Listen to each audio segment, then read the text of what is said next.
능히 우리 가운데서 역사하시는 능력대로 우리가 구하거나 생각하는 모든 것에 더 넘치도록 능히 하실 이에게 에베소서 3:2 당신은 믿음으로 기도하고 진심으로 간구했음에도 불구하고 하나님께서 기대한 방식으로 응답하시지 않는 것을 경험한 적이 있나요? 마음을 다해 주님 앞에 나아갔음에도 간절히 구했던 것을 받지 못해 혼란스러웠던 적이 있나요? 사실 우리는 많은 경우 현재에만 눈이 머물러 있지만 하나님은 영원을 바라보십니다. 그분은 우리가 구하는 것, 우리가 꿈꾸는 것을 넘어보시며 위대한 복음 전도자 빌리 그레함이 말했듯이 하나님은 항상 응답하신다. 하지만 우리가 기대한 방식은 아닐 수 있다고 하셨습니다. 오늘의 주제는 하나님의 마음이 당신의 삶에 대해 가지고 계신 깊은 계시입니다. 하나님은 당신이 구한 것보다 더 큰 것을 준비하고 계십니다. 이것은 단순한 위로의 말이 아니라 성경에 기초한 약속이며 하나님의 시간과 계획을 신뢰하기로 선택한 모든 사람들의 삶 속에서 확인된 진리입니다. 우리는 종종 지금 원하는 것에만 사로잡혀 있지만 아버지 하나님은 우리가 이해할 수 없는 더 큰 것을 준비하고 계십니다. 마치 단순한 장난감을 원하는 아이에게 아버지가 일시적인 기쁨을 넘어서 배우고 성장할 수 있는 더 가치 있는 선물을 준비하는 것과 같습니다. 오늘 영상에서는 이 진리를 지탱하는 기독교적 원칙들을 깊이 있게 살펴보겠습니다. 하나님의 아니라는 응답이 혼란스럽게 느껴질 때에도 어떻게 하나님을 신뢰할 수 있는지를 함께 배워봅시다. 성경의 인물들뿐 아니라 빌리 그레함 또한 이 진리를 어떻게 경험했는지, 그리고 당신도 어떻게 인간의 기대를 초월하는 믿음을 살아낼 수 있는지를 알아볼 것입니다. 문이 닫힐 때에도, 응답이 예상과 다르게 올 때에도 하나님은 일하고 계십니다. 하나님은 침묵하지 않으십니다. 하나님은 더 크고 영원하며 당신의 상황뿐 아니라 당신의 마음까지 변화시킬 일을 이루고 계십니다. 당신이 이 가운데 어느 하나라도 해당된다면 영상이 끝날 때까지 함께 해주세요. 당신의 영혼은 성경의 진리로 인해 새롭게 되고 믿음은 회복되며 마음속 희망의 불꽃은 다시 타오를 것입니다. 예수님이 남기신 원칙들을 따라 빌리 그레함과 같은 신실한 종들의 지혜를 통해 당신은 이 영상을 통해 단순한 동기부여를 넘어 영적으로 변화된 삶을 경험하게 될 것입니다. 그리고 계속하기 전에 당신에게 중요한 초대를 드리고 싶습니다. 만약 이 메시지가 조금이라도 당신의 마음에 울림을 주었다면 지금 바로 채널을 구독해 주세요. 이곳에서는 매일 하나님의 말씀에 영감을 받은 메시지를 나누며 당신의 믿음을 강화하고 영혼을 먹이며 주님께서 당신의 삶을 위해 계획하신 목적에 더 가까이 다가갈 수 있도록 도와드립니다. 채널을 구독함으로써 날마다 성장하는 믿음의 공동체에 함께하게 될 것입니다. 우리는 하나님의 음성을 듣고 하나님의 나라의 원칙에 따라 살아가기를 갈망하는 사람들입니다. 지금 바로 구독 버튼을 누르고 알림 설정을 켜주세요. 하나님께서 이곳에서 강력하게 말씀하고 계시며 저는 그분이 계속해서 당신에게 말씀하시기를 원하신다고 믿습니다. 하나님은 항상 우리의 시야를 넘어 일하신다. 빌리 그레함은 종종 이렇게 말하곤 했습니다. 우리는 인생의 그림 중 아주 작은 부분만 볼 수 있지만 하나님은 전체 그림을 보신다. 이처럼 지난 세기의 가장 위대한 설교자 중 한 사람이 말한 이 진리는 모든 것이 혼란스럽게 느껴질 때에도 하나님을 신뢰하라고 우리를 초대합니다. 때로 우리는 믿음으로 간구하고 기도에 힘쓰며 열심히 찾지만 원하는 방식의 응답이 오지 않습니다. 그런 순간에 인간의 마음은 좌절하기 쉽고 하나님이 듣지 않으셨거나 응답하지 않으신 것처럼 느껴집니다. 하지만 영적인 현실은 다릅니다. 많은 경우 하나님은 아니 혹은 아직 아니야 라고 말씀하십니다. 왜냐하면 하나님께서는 더 크고 더 깊고 그분의 영원한 목적에 더 부합하는 것을 준비하고 계시기 때문입니다. 성경에는 이 진리를 입증하는 예들이 가득합니다. 그중 하나가 바로 야곱의 아들 요셉입니다. 형제들에게 팔려 노예가 되고 억울하게 감옥에 갇혔을 때 요셉의 마음속에는 어떤 생각이 있었을까요? 그는 틀림없이 자유를 위해 기도했고 정의를 호소하며 출구를 간절히 바랐을 것입니다. 그러나 즉각적인 응답 대신 그는 오랜 기다림을 견뎌야 했습니다.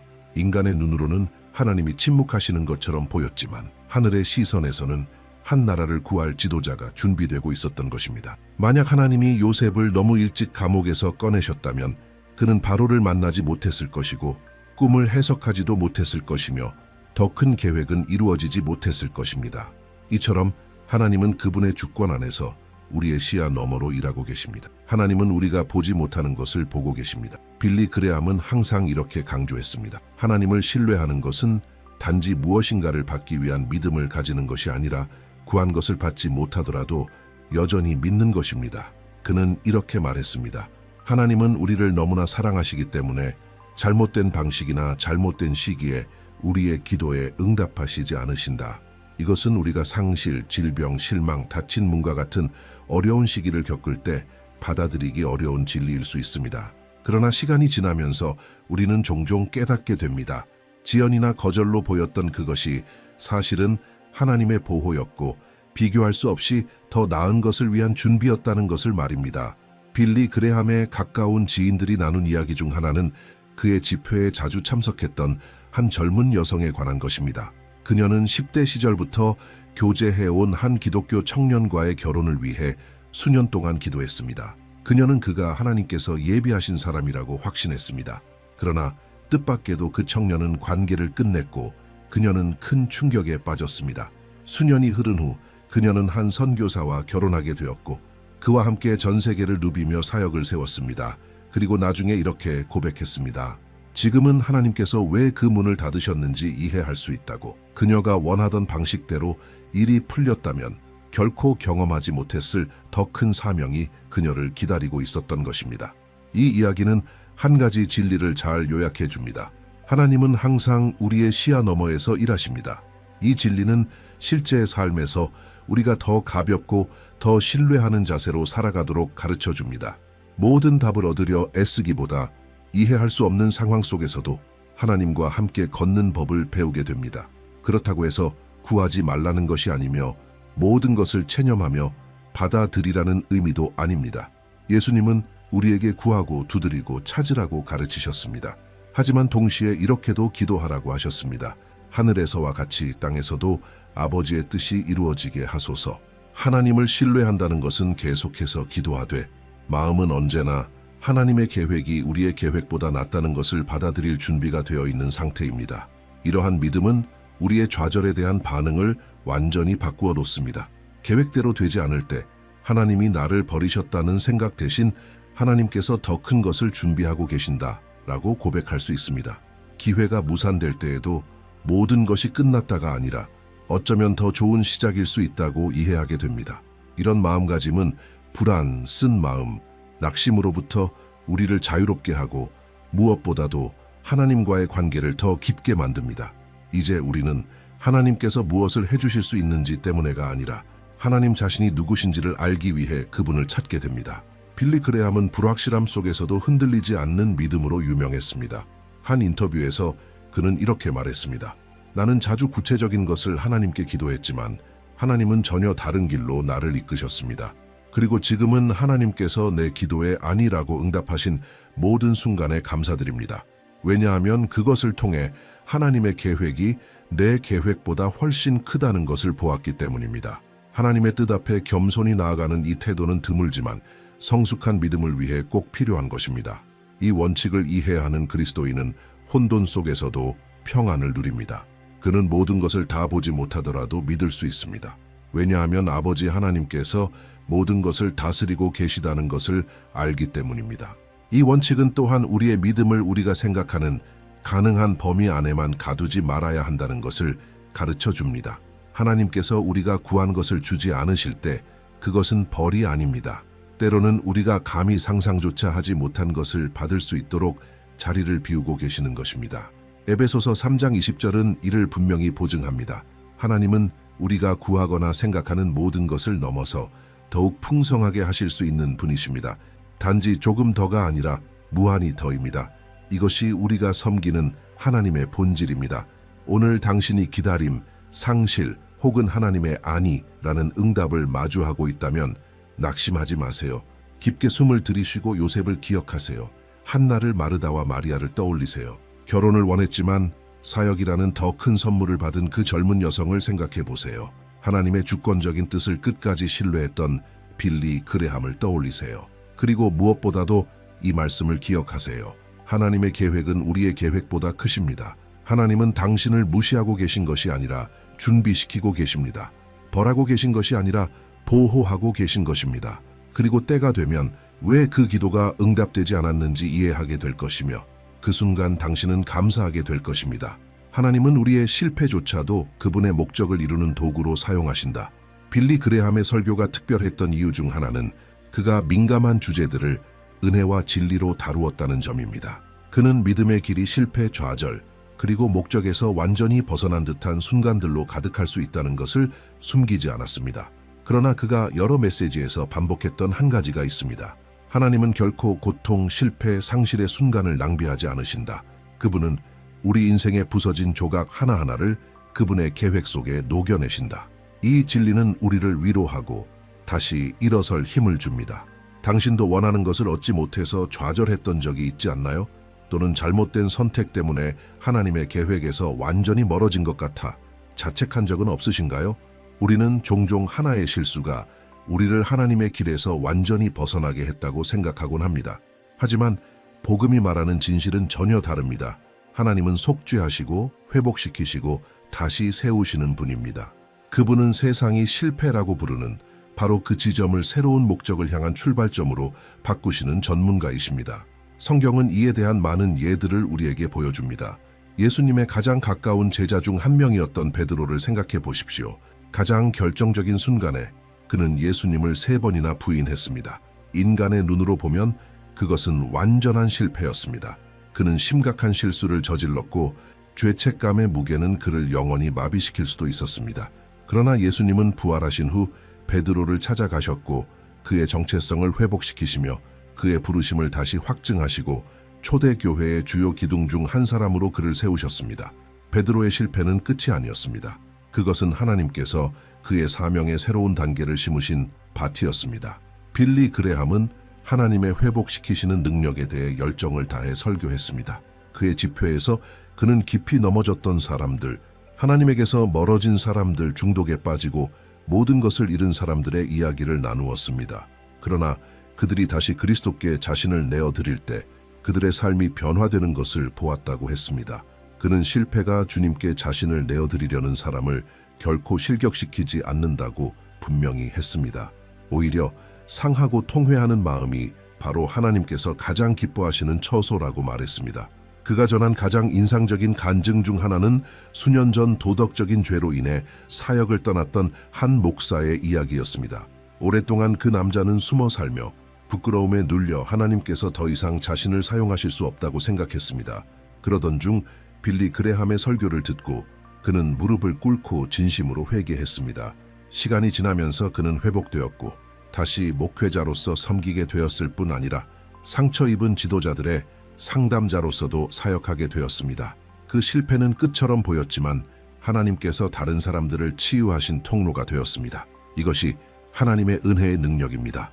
하나님은 비극을 간증으로 바꾸십니다. 어쩌면 지금 당신이 바로 그런 상황을 살아가고 있을지도 모릅니다. 아마도 당신은 잘못된 결정을 내렸고 누군가에게 상처를 주었거나 아니면 단순히 하나님의 임재에서 너무 오랫동안 멀리 떨어져 있었다고 느낄 수 있습니다. 그러나 잘 들으십시오. 이것은 당신 이야기의 끝이 아닙니다. 당신이 경험한 실패는 하나님께서 새로운 일을 시작하실 수 있는 바로 그 지점일 수 있습니다. 하나님은 당신에게 완벽한 이력을 요구하지 않으십니다. 그분이 원하시는 것은 단지 기꺼이 순종하려는 마음뿐입니다. 실제 삶에서 이 원칙은 우리가 실수에 대처하는 방식을 바꿔놓습니다. 우리는 죄책감에 빠지거나 우리의 넘어짐을 숨기려 하기보다 그것들을 겸손히 하나님 앞에 가져가는 법을 배우게 됩니다. 우리가 실수했을 때 도망칠 필요는 없습니다. 우리는 아버지의 품으로 달려갈 수 있습니다. 하나님은 우리의 부서진 조각들을 모아 새로운 것, 더 나은 것, 구속의 이야기를 만들어내십니다. 빌리 그레함은 모든 실패가 하나님의 목적을 향해 다시 방향을 잡을 수 있다고 가르쳤습니다. 단, 그것은 진실한 회개와 열린 마음이 있을 때입니다. 그는 이렇게 말했습니다. 하나님은 완벽함을 찾으시는 것이 아니라 순복을 찾으신다. 이것은 매우 해방감을 주는 진리입니다. 이는 하나님께 쓰임받기 위해 완벽할 필요는 없고 단지 빚어지기를 기꺼이 원하기만 하면 된다는 뜻입니다. 그리고 그 빚어짐은 종종 고통의 순간 속에서 일어납니다. 아주 흔한 예로 실패한 인간관계가 있습니다. 오랜 시간 연애나 결혼에 투자했지만 그것이 고통스럽게 끝나버린 경우입니다. 많은 경우 단지 끝이라고만 보이던 그 경험을 하나님께서는 성숙하게 하시고 치유하시며 심지어 다른 이들을 상담할 수 있는 능력으로 바꾸십니다.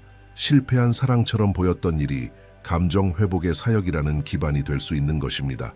하나님은 단 한 방울의 눈물도 헛되이 흘리게 하지 않으십니다. 그분은 모든 눈물을 모아 새로운 목적을 적시는 데 사용하십니다. 또한 사업에 실패했거나 돈을 잃었거나 잘못된 직업적 결정을 내린 사람들의 이야기도 있습니다. 그러나 그들이 겸손하게 다시 시작했을 때 이번에는 더 큰 지혜로 하나님의 인도로 나아갔고 이전보다 더 성공하게 되었습니다. 실패의 고통은 책이나 간견으로는 배울 수 없는 교훈을 줍니다. 빌리 그레함은 항상 이렇게 상기시켰습니다. 하나님은 세상이 보는 방식대로 보지 않으신다고. 세상은 실수를 보면 손가락질합니다. 그러나 하나님은 실수를 보시고 구속을 베푸십니다. 이 원칙은 우리를 실패의 두려움에서 해방시킵니다. 그것은 우리에게 용기를 가지고 살라고 초대합니다. 우리가 넘어진다 해도 하나님은 여전히 우리와 함께 하십니다. 하나님은 단지 두 팔 벌려 기다리시는 아버지일 뿐만 아니라 우리가 넘어졌을 때 직접 우리를 향해 다가오시는 분이십니다. 베드로를 회복시키시고 과거에도 불구하고 바울을 사용하시며 죄를 범한 다윗을 다시 세우신 그 동일한 하나님이 지금도 당신을 사랑의 눈으로 바라보시며 이렇게 말씀하십니다. 나는 아직 너와의 일을 끝내지 않았다. 만약 오늘 당신이 인생의 어떤 영역에서 실패했다고 느끼고 있다면 기억하세요. 그것은 끝이 아닙니다. 하나님은 여전히 당신의 이야기를 써내려가고 계십니다. 당신이 폐허로 보는 그 자리가 하나님께는 새로운 시작을 위한 기름진 땅입니다. 진심으로 다시 자신을 내어드리기만 하면 하나님께서는 당신을 놀라게 하실 것입니다. 빌리 그레함은 이렇게 말했습니다. 가장 위대한 간증은 가장 큰 추락에서 나온다고.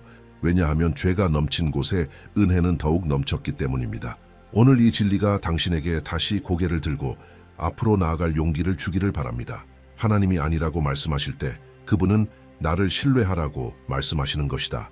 믿음을 가지고 기도했음에도 불구하고 하나님의 아니라는 응답을 듣는 것만큼 그리스도인의 마음을 흔드는 일은 많지 않습니다. 눈물로 진심을 다해 기도했는데도 원하는 응답이 오지 않을 때 느껴지는 감정은 참으로 좌절스럽습니다. 더 나아가 그것은 하나님의 사랑이나 기도의 효력에 대해 의심하게 만들 수도 있습니다. 그러나 빌리 그레함은 늘 이렇게 말하곤 했습니다. 하나님께서 우리가 구하는 모든 것을 주지 않으시는 이유는 우리를 너무 사랑하시기 때문입니다. 이 말은 처음 들을 때는 냉정하게 느껴질 수 있지만 그 안에는 은혜와 지혜가 담겨 있습니다. 사실 하나님이 아니라고 하실 때 그분은 이렇게 말씀하고 계신 것입니다. 나를 신뢰하라. 나는 내가 하는 일을 알고 있다. 이것은 배우기 어려운 교훈입니다. 실제로 우리 모두는 꿈이 있고 계획이 있고 진심 어린 바람이 있으며 그것들을 하나님께 기도로 올려드리는 것은 너무나 자연스러운 일입니다. 성경도 우리에게 그렇게 하라고 가르치지요. 구하라, 찾으라, 두드리라. 그러나 같은 예수님께서 우리에게 믿음으로 기도하라고 가르치실 뿐 아니라 신뢰하는 법도 가르치셨습니다. 아버지여, 만일 아버지의 뜻이라면 이 잔을 내게서 옮기시옵소서. 그러나 내 뜻대로 마시옵고 아버지의 뜻대로 되기를 원하나이다.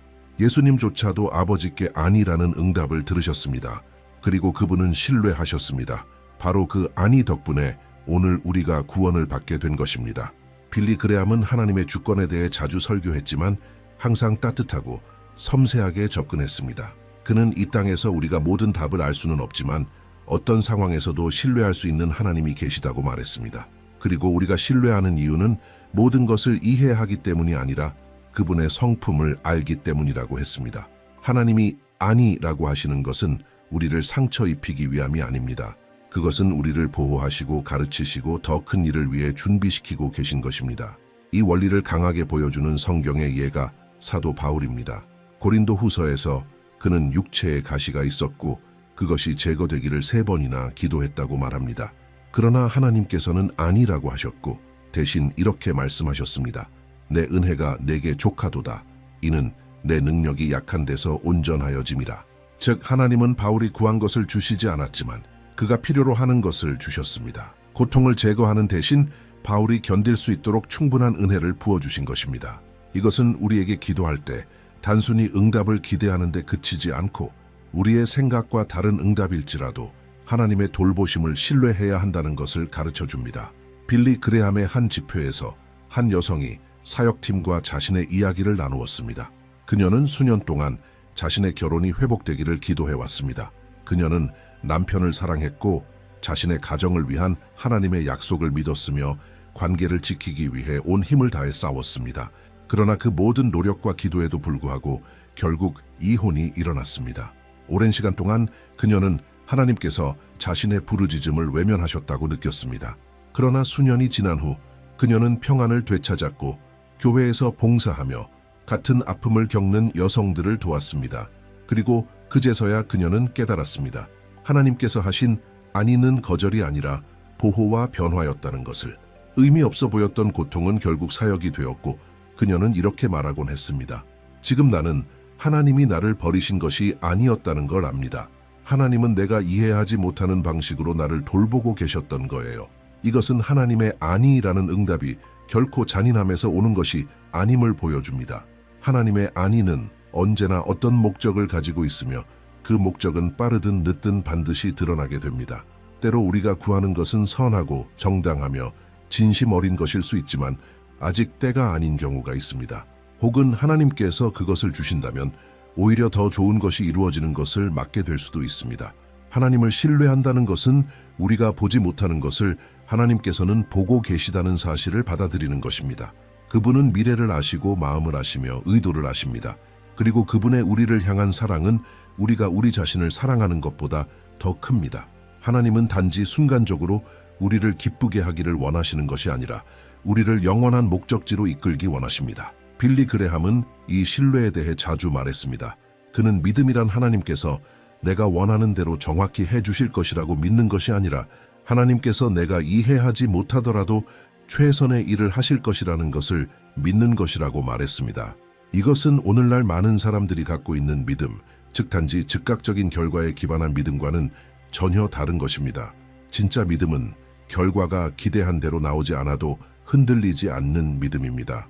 이 원칙은 우리가 기도할 때의 자세를 바꿀 때 실제적으로 삶에 적용될 수 있습니다. 주님, 이것을 해주세요 라고만 말하기보다 주님, 이것이 최선이 아니라면 주님의 계획을 받아들일 수 있도록 도와주세요. 주님을 신뢰하는 법을 가르쳐 주세요 라고 기도하기 시작할 수 있습니다. 이런 순복의 자세는 모든 것을 바꿔놓습니다. 그것은 불안의 무게를 벗기고 거절에 대한 두려움을 없애며 마음에 쓴 뿌리를 제거해 줍니다. 우리가 마음을 다해 순복하며 기도할 때 설령 하나님께서 아니라고 응답하셔도 우리는 평안할 수 있습니다. 왜냐하면 우리는 하나님이 여전히 선하시다는 것을 알기 때문입니다. 당신은 과거에 자신이 간절히 원했지만 하나님께서 허락하지 않으셨던 일들이 지금 와서 생각해보면 이해가 되거나 정말 그때 하나님이 안 주셔서 다행이다라고 느낀 적이 있지 않나요? 이것은 하나님께서 침묵하시는 것처럼 느껴졌던 순간에도 실제로는 돌보고 계셨다는 명백한 증거입니다. 하나님의 지혜는 완전합니다. 그리고 만약 지금 당신이 하나님의 아니나 침묵 앞에 서 있다면 믿으세요. 그것 또한 응답의 한 방식입니다. 그리고 어쩌면 하나님께서 상황을 바꾸기보다 당신 자신을 바꾸기 원하실지도 모릅니다. 빌리 그레함은 자신이 기도하면서 가장 많이 성장했던 순간들이 하나님께서 그가 원하는 대로 응답하지 않으셨던 때들이라고 말했습니다. 왜냐하면 바로 그 순간들 속에서 그는 진정으로 신뢰하는 법을 배우고 순복하는 법을 익히고 축복보다 임재를 더 구하는 사람이 되었기 때문입니다. 이것이 바로 영적 성숙입니다. 그리고 하나님께서 우리에게 안위를 통해 가르치시려는 것이 바로 이 성숙입니다. 하나님의 안위를 신뢰하는 것은 그리스도인이 실천할 수 있는 가장 위대한 믿음의 행위 중 하나입니다. 그것은 이렇게 말하는 것입니다. 나는 모든 것을 이해할 필요는 없어요. 다만 주님이 나와 함께 하신다는 것을 알면 됩니다. 그것은 아브라함처럼 사라질 땅을 향해 나아가는 것입니다. 어디로 가는지도 모른 채 그저 인도하시는 분을 신뢰하며 떠났던 아브라함처럼 사는 것입니다. 그것은 예수님처럼 기도하는 것입니다. 내 뜻대로 맛이 없고 아버지의 뜻대로 되기를 원하나이다. 그것은 모든 답을 갖고 있지 않아도 평안 가운데 걷는 삶입니다. 만약 오늘 당신이 진심으로 구했던 무언가에 대해 하나님께서 아니라고 말씀하셨다면 분노하지 마세요. 믿음을 포기하지 마세요. 거절당했다고 생각하지 마세요. 기억하세요. 하나님이 아니라고 말씀하실 때 그분은 이렇게 말씀하시는 것입니다. 나를 신뢰해라. 하나님은 당신이 정확히 무엇을 필요로 하는지 아시는 아버지입니다. 하나님은 좋은 것을 거절하시는 것이 아니라 더 나은 것을 준비하고 계신 것입니다. 그리고 빠르든 늦든 당신은 결국 이렇게 고백하게 될 것입니다. 신뢰하길 잘했다고. 당신이 잃어버린 것은 하나님께서 아직 행하실 일보다 결코 크지 않다. 빌리 그레함이 자주 했던 말 중 사람들의 마음을 깊이 울렸던 문장이 있습니다. 상실은 우리를 아프게 할 수 있지만 결코 하나님의 계획을 막을 수는 없다. 많은 사람들에게 이것은 받아들이기 어려운 진리입니다. 결국 어떤 것을 잃을 때 관계, 일자리, 기회, 사랑하는 사람, 우리는 모든 것이 끝났다고 느끼기 마련입니다. 허탈함, 시간 낭비에 대한 후회, 중단된 꿈에 대한 상실감은 가장 강한 사람조차도 마비시킬 수 있습니다. 그러나 복음의 좋은 소식은 이것입니다. 하나님을 신뢰할 때 어떤 상실도 최종적인 것이 되지 않습니다. 당신이 잃은 것은 하나님께서 앞으로 하실 일보다 결코 더 클 수 없습니다. 빌리 그레함은 자신의 인생 동안 수천 명의 사람들이 깊은 상실, 감정적인, 경제적인, 가족적인 을 겪는 것을 보았다고 했습니다. 그리고 그럼에도 불구하고 하나님의 손 안에서 새로운 시작을 맞이한 사람들을 수도 없이 보았습니다. 그는 이것을 예외적인 기적이라 보지 않았습니다. 오히려 이것이 하나님의 은혜가 작동하는 표준적인 방식이라고 보았습니다. 상한 것을 회복시키고 넘어진 자를 일으키시며 끝이라고 보였던 지점을 새 목적이 가득한 새로운 시작으로 바꾸시는 하나님, 그분이 바로 우리가 믿는 하나님이십니다. 성경에는 모든 것을 잃어버린 한 사람의 이야기가 나옵니다. 그는 재산을 잃었고 자녀들을 잃었으며 건강도 잃고 사람들의 존경까지 잃었습니다. 인간적으로 볼 때 그는 포기할 이유가 충분했습니다. 자신의 인생이 끝났다고 생각해도 전혀 이상하지 않았습니다. 하지만 그 고통 가운데서도 욥은 믿음을 지켰습니다. 그리고 모든 일이 끝난 후 하나님은 그에게 모든 것을 갑절로 회복시켜 주셨습니다. 이것은 단순한 옛날 이야기가 아닙니다. 오늘날에도 하나님께서 행하시는 일의 모습입니다. 상실은 결코 이야기의 끝이 되지 않습니다. 왜냐하면 하나님이 저자이시기 때문입니다. 빌리 그레함이 강조했던 한 가지는 하나님은 단지 되돌려 주시는 분이 아니라는 것입니다. 하나님은 변화를 일으키시는 분이십니다. 하나님은 잃어버린 것을 똑같은 방식으로만 돌려주지 않으십니다. 하나님은 새로운 것을 주시고 더 큰 것을 주시며 더 성숙한 것을 주십니다. 하나님은 당신이 전에 감당할 수 없었던 것을 받을 준비를 하도록 당신을 빚으십니다. 이것은 우리가 상실이라는 개념을 바라보는 관점을 완전히 바꿔줍니다. 하나님과 함께라면 어떤 상실도 최종적이지 않으며 어떤 새로운 시작도 작지 않습니다. 한 번은 인터뷰 중에 빌리 그레함이 한 청년에 대해 이야기한 적이 있습니다. 그는 의학을 공부하고 싶어 했지만 2번이나 대학 입시에 떨어졌고 깊은 좌절에 빠졌습니다. 그러나 좌절에 머무르지 않고 인도주의 프로젝트에 봉사로 참여하게 되었고 그 과정에서 하나님의 부르심을 느꼈습니다. 그는 신학을 공부하고 선교사가 되었으며 나중에는 의료진이 들어갈 수 없었던 지역에서 복음을 전하고 건강 사역을 이끄는 지도자가 되었습니다. 그는 하나의 꿈을 이뤘지만 더 큰 목적을 발견한 것입니다. 그리고 빌리 그레함은 이렇게 말하곤 했습니다. 하나님의 목적은 우리가 이룬 어떤 계획보다도 항상 더 크다. 물론 상실의 순간에 이런 말들이 충분하게 느껴지지 않을 수 있습니다. 마음이 상했을 때 우리가 바라는 것은 단지 모든 것을 되돌리는 것입니다. 과거로 돌아가서 일어나지 않았으면 좋았을 일을 막고 싶을 뿐입니다. 하지만 하나님은 시간을 거슬러 올라가지 않으십니다. 하나님은 우리가 있는 이 시간 속에서 새 일을 행하십니다. 그리고 하나님의 새로운 것은 항상 치유와 회복, 소망의 약속을 품고 있습니다. 그러니 만약 지금 당신이 상실의 시간을 지나고 있다면 기억하세요. 하나님은 당신을 버리신 것이 아닙니다. 하나님은 지금도 일하고 계십니다. 오늘은 이해되지 않을지라도 내일이 되면 그것이 새로운 단계의 시작이었음을 알게 될 것입니다. 열쇠는 신뢰입니다. 그리고 신뢰란 빌리 그레함이 자주 말했듯이 이해하는 것이 아니라 쉬는 것입니다. 모든 것이 통제 밖에 있는 것처럼 보여도 하나님이 여전히 통제하고 계신다는 확신 속에서 쉬는 것입니다. 한 번은 빌리 그레함의 목사 친구가 들려준 이야기입니다. 교회의 한 할머니가 화재로 모든 것을 잃었습니다. 집, 가구, 추억까지 전부 사라졌습니다. 목사님이 현장에 도착했을 때 그 할머니는 불타버린 나무 상자에 앉아 오래된 찬송가 위대하신 주를 부르고 있었습니다. 목사님은 말문이 막혀 이렇게 물었습니다. 이 모든 것을 잃고도 어떻게 하나님을 찬양할 수 있나요? 그녀는 이렇게 대답했습니다. 나는 가장 중요한 것을 잃지 않았어요. 내 믿음은 아직 있어요. 하나님이 계신 한 나는 다시 시작할 수 있는 모든 것을 가진 거예요. 이것이 하나님께서 우리 안에서 일으키길 원하시는 믿음입니다. 제 속에서도 여전히 찬양할 수 있는 믿음입니다. 이런 믿음을 가질 때 우리는 우리가 잃어버린 것이 우리를 정의하지 않는다는 사실을 깨닫게 됩니다.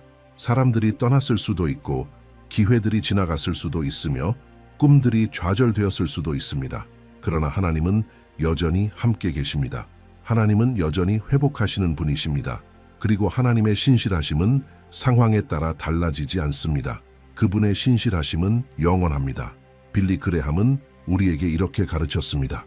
우리의 삶의 가치는 우리가 가진 것이 아니라 우리가 누구를 가지고 있는가에 달려 있다고. 그리고 우리가 그리스도를 가지고 있다면 우리는 다시 시작하기 위해 필요한 모든 것을 가진 것입니다. 예수님은 눈물을 씨앗으로 바꾸시는 하나님이십니다. 시편 126편은 이렇게 말합니다. 눈물을 흘리며 씨를 뿌리는 자는 기쁨으로 거두리로다.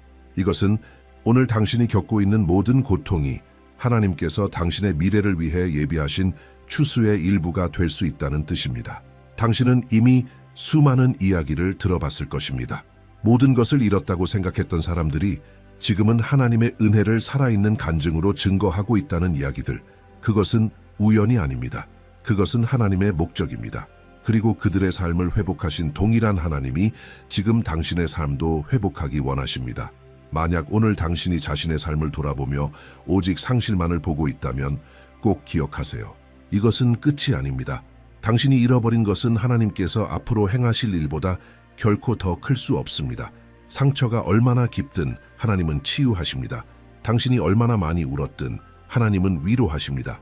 얼마나 많은 문이 닫혔든 하나님께는 당신이 아직 보지 못한 새로운 길이 있습니다.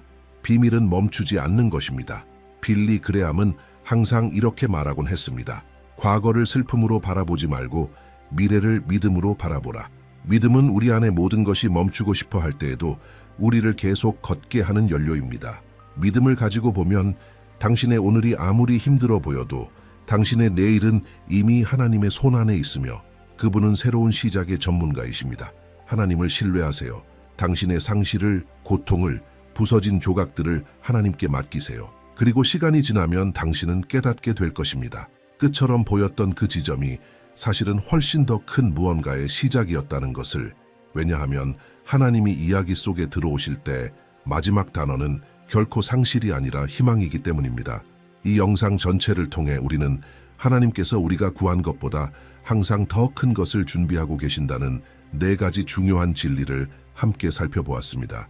빌리 그레함은 평생을 바쳐 하나님의 계획이 언제나 더 나은 것임을 비록 우리가 즉시 이해하지 못할지라도 가르치는 데 헌신했습니다. 우리는 하나님이 우리의 시야를 넘어 일하신다는 것을 배웠고 지금은 이해되지 않아도 영원한 목적을 지닌 길로 우리를 인도하신다는 사실을 알게 되었습니다. 또한 우리의 실패가 우리의 운명을 결정짓지 않으며 하나님은 심지어 우리의 실수마저도 그분의 목적을 위한 다리로 사용하신다는 것을 보았습니다. 하나님의 아니라는 응답이 비록 받아들이기 어려울지라도 그것이 신뢰로의 초대임을 함께 묵상했습니다. 하나님은 잔인함으로 아니라고 하시는 것이 아니라 사랑으로 말씀하십니다. 나를 신뢰하라. 나는 무엇이 가장 좋은지 알고 있다. 그리고 마지막으로 우리가 이 삶에서 잃어버린 것들이 하나님께서 아직 이루실 일들을 무너뜨릴 수 없다는 진리를 다시 기억하게 되었습니다. 아무리 고통스러운 상실이라 해도 하나님께서 이루실 약속보다 크지 않습니다. 이 모든 원칙들을 바라보며 남는 가장 큰 교훈은 바로 신뢰입니다. 응답이 기대와 다를 때도 신뢰하고 시간이 더디게 흘러갈 때도 신뢰하며 모든 것이 무너진 듯할 때도 신뢰하는 것입니다.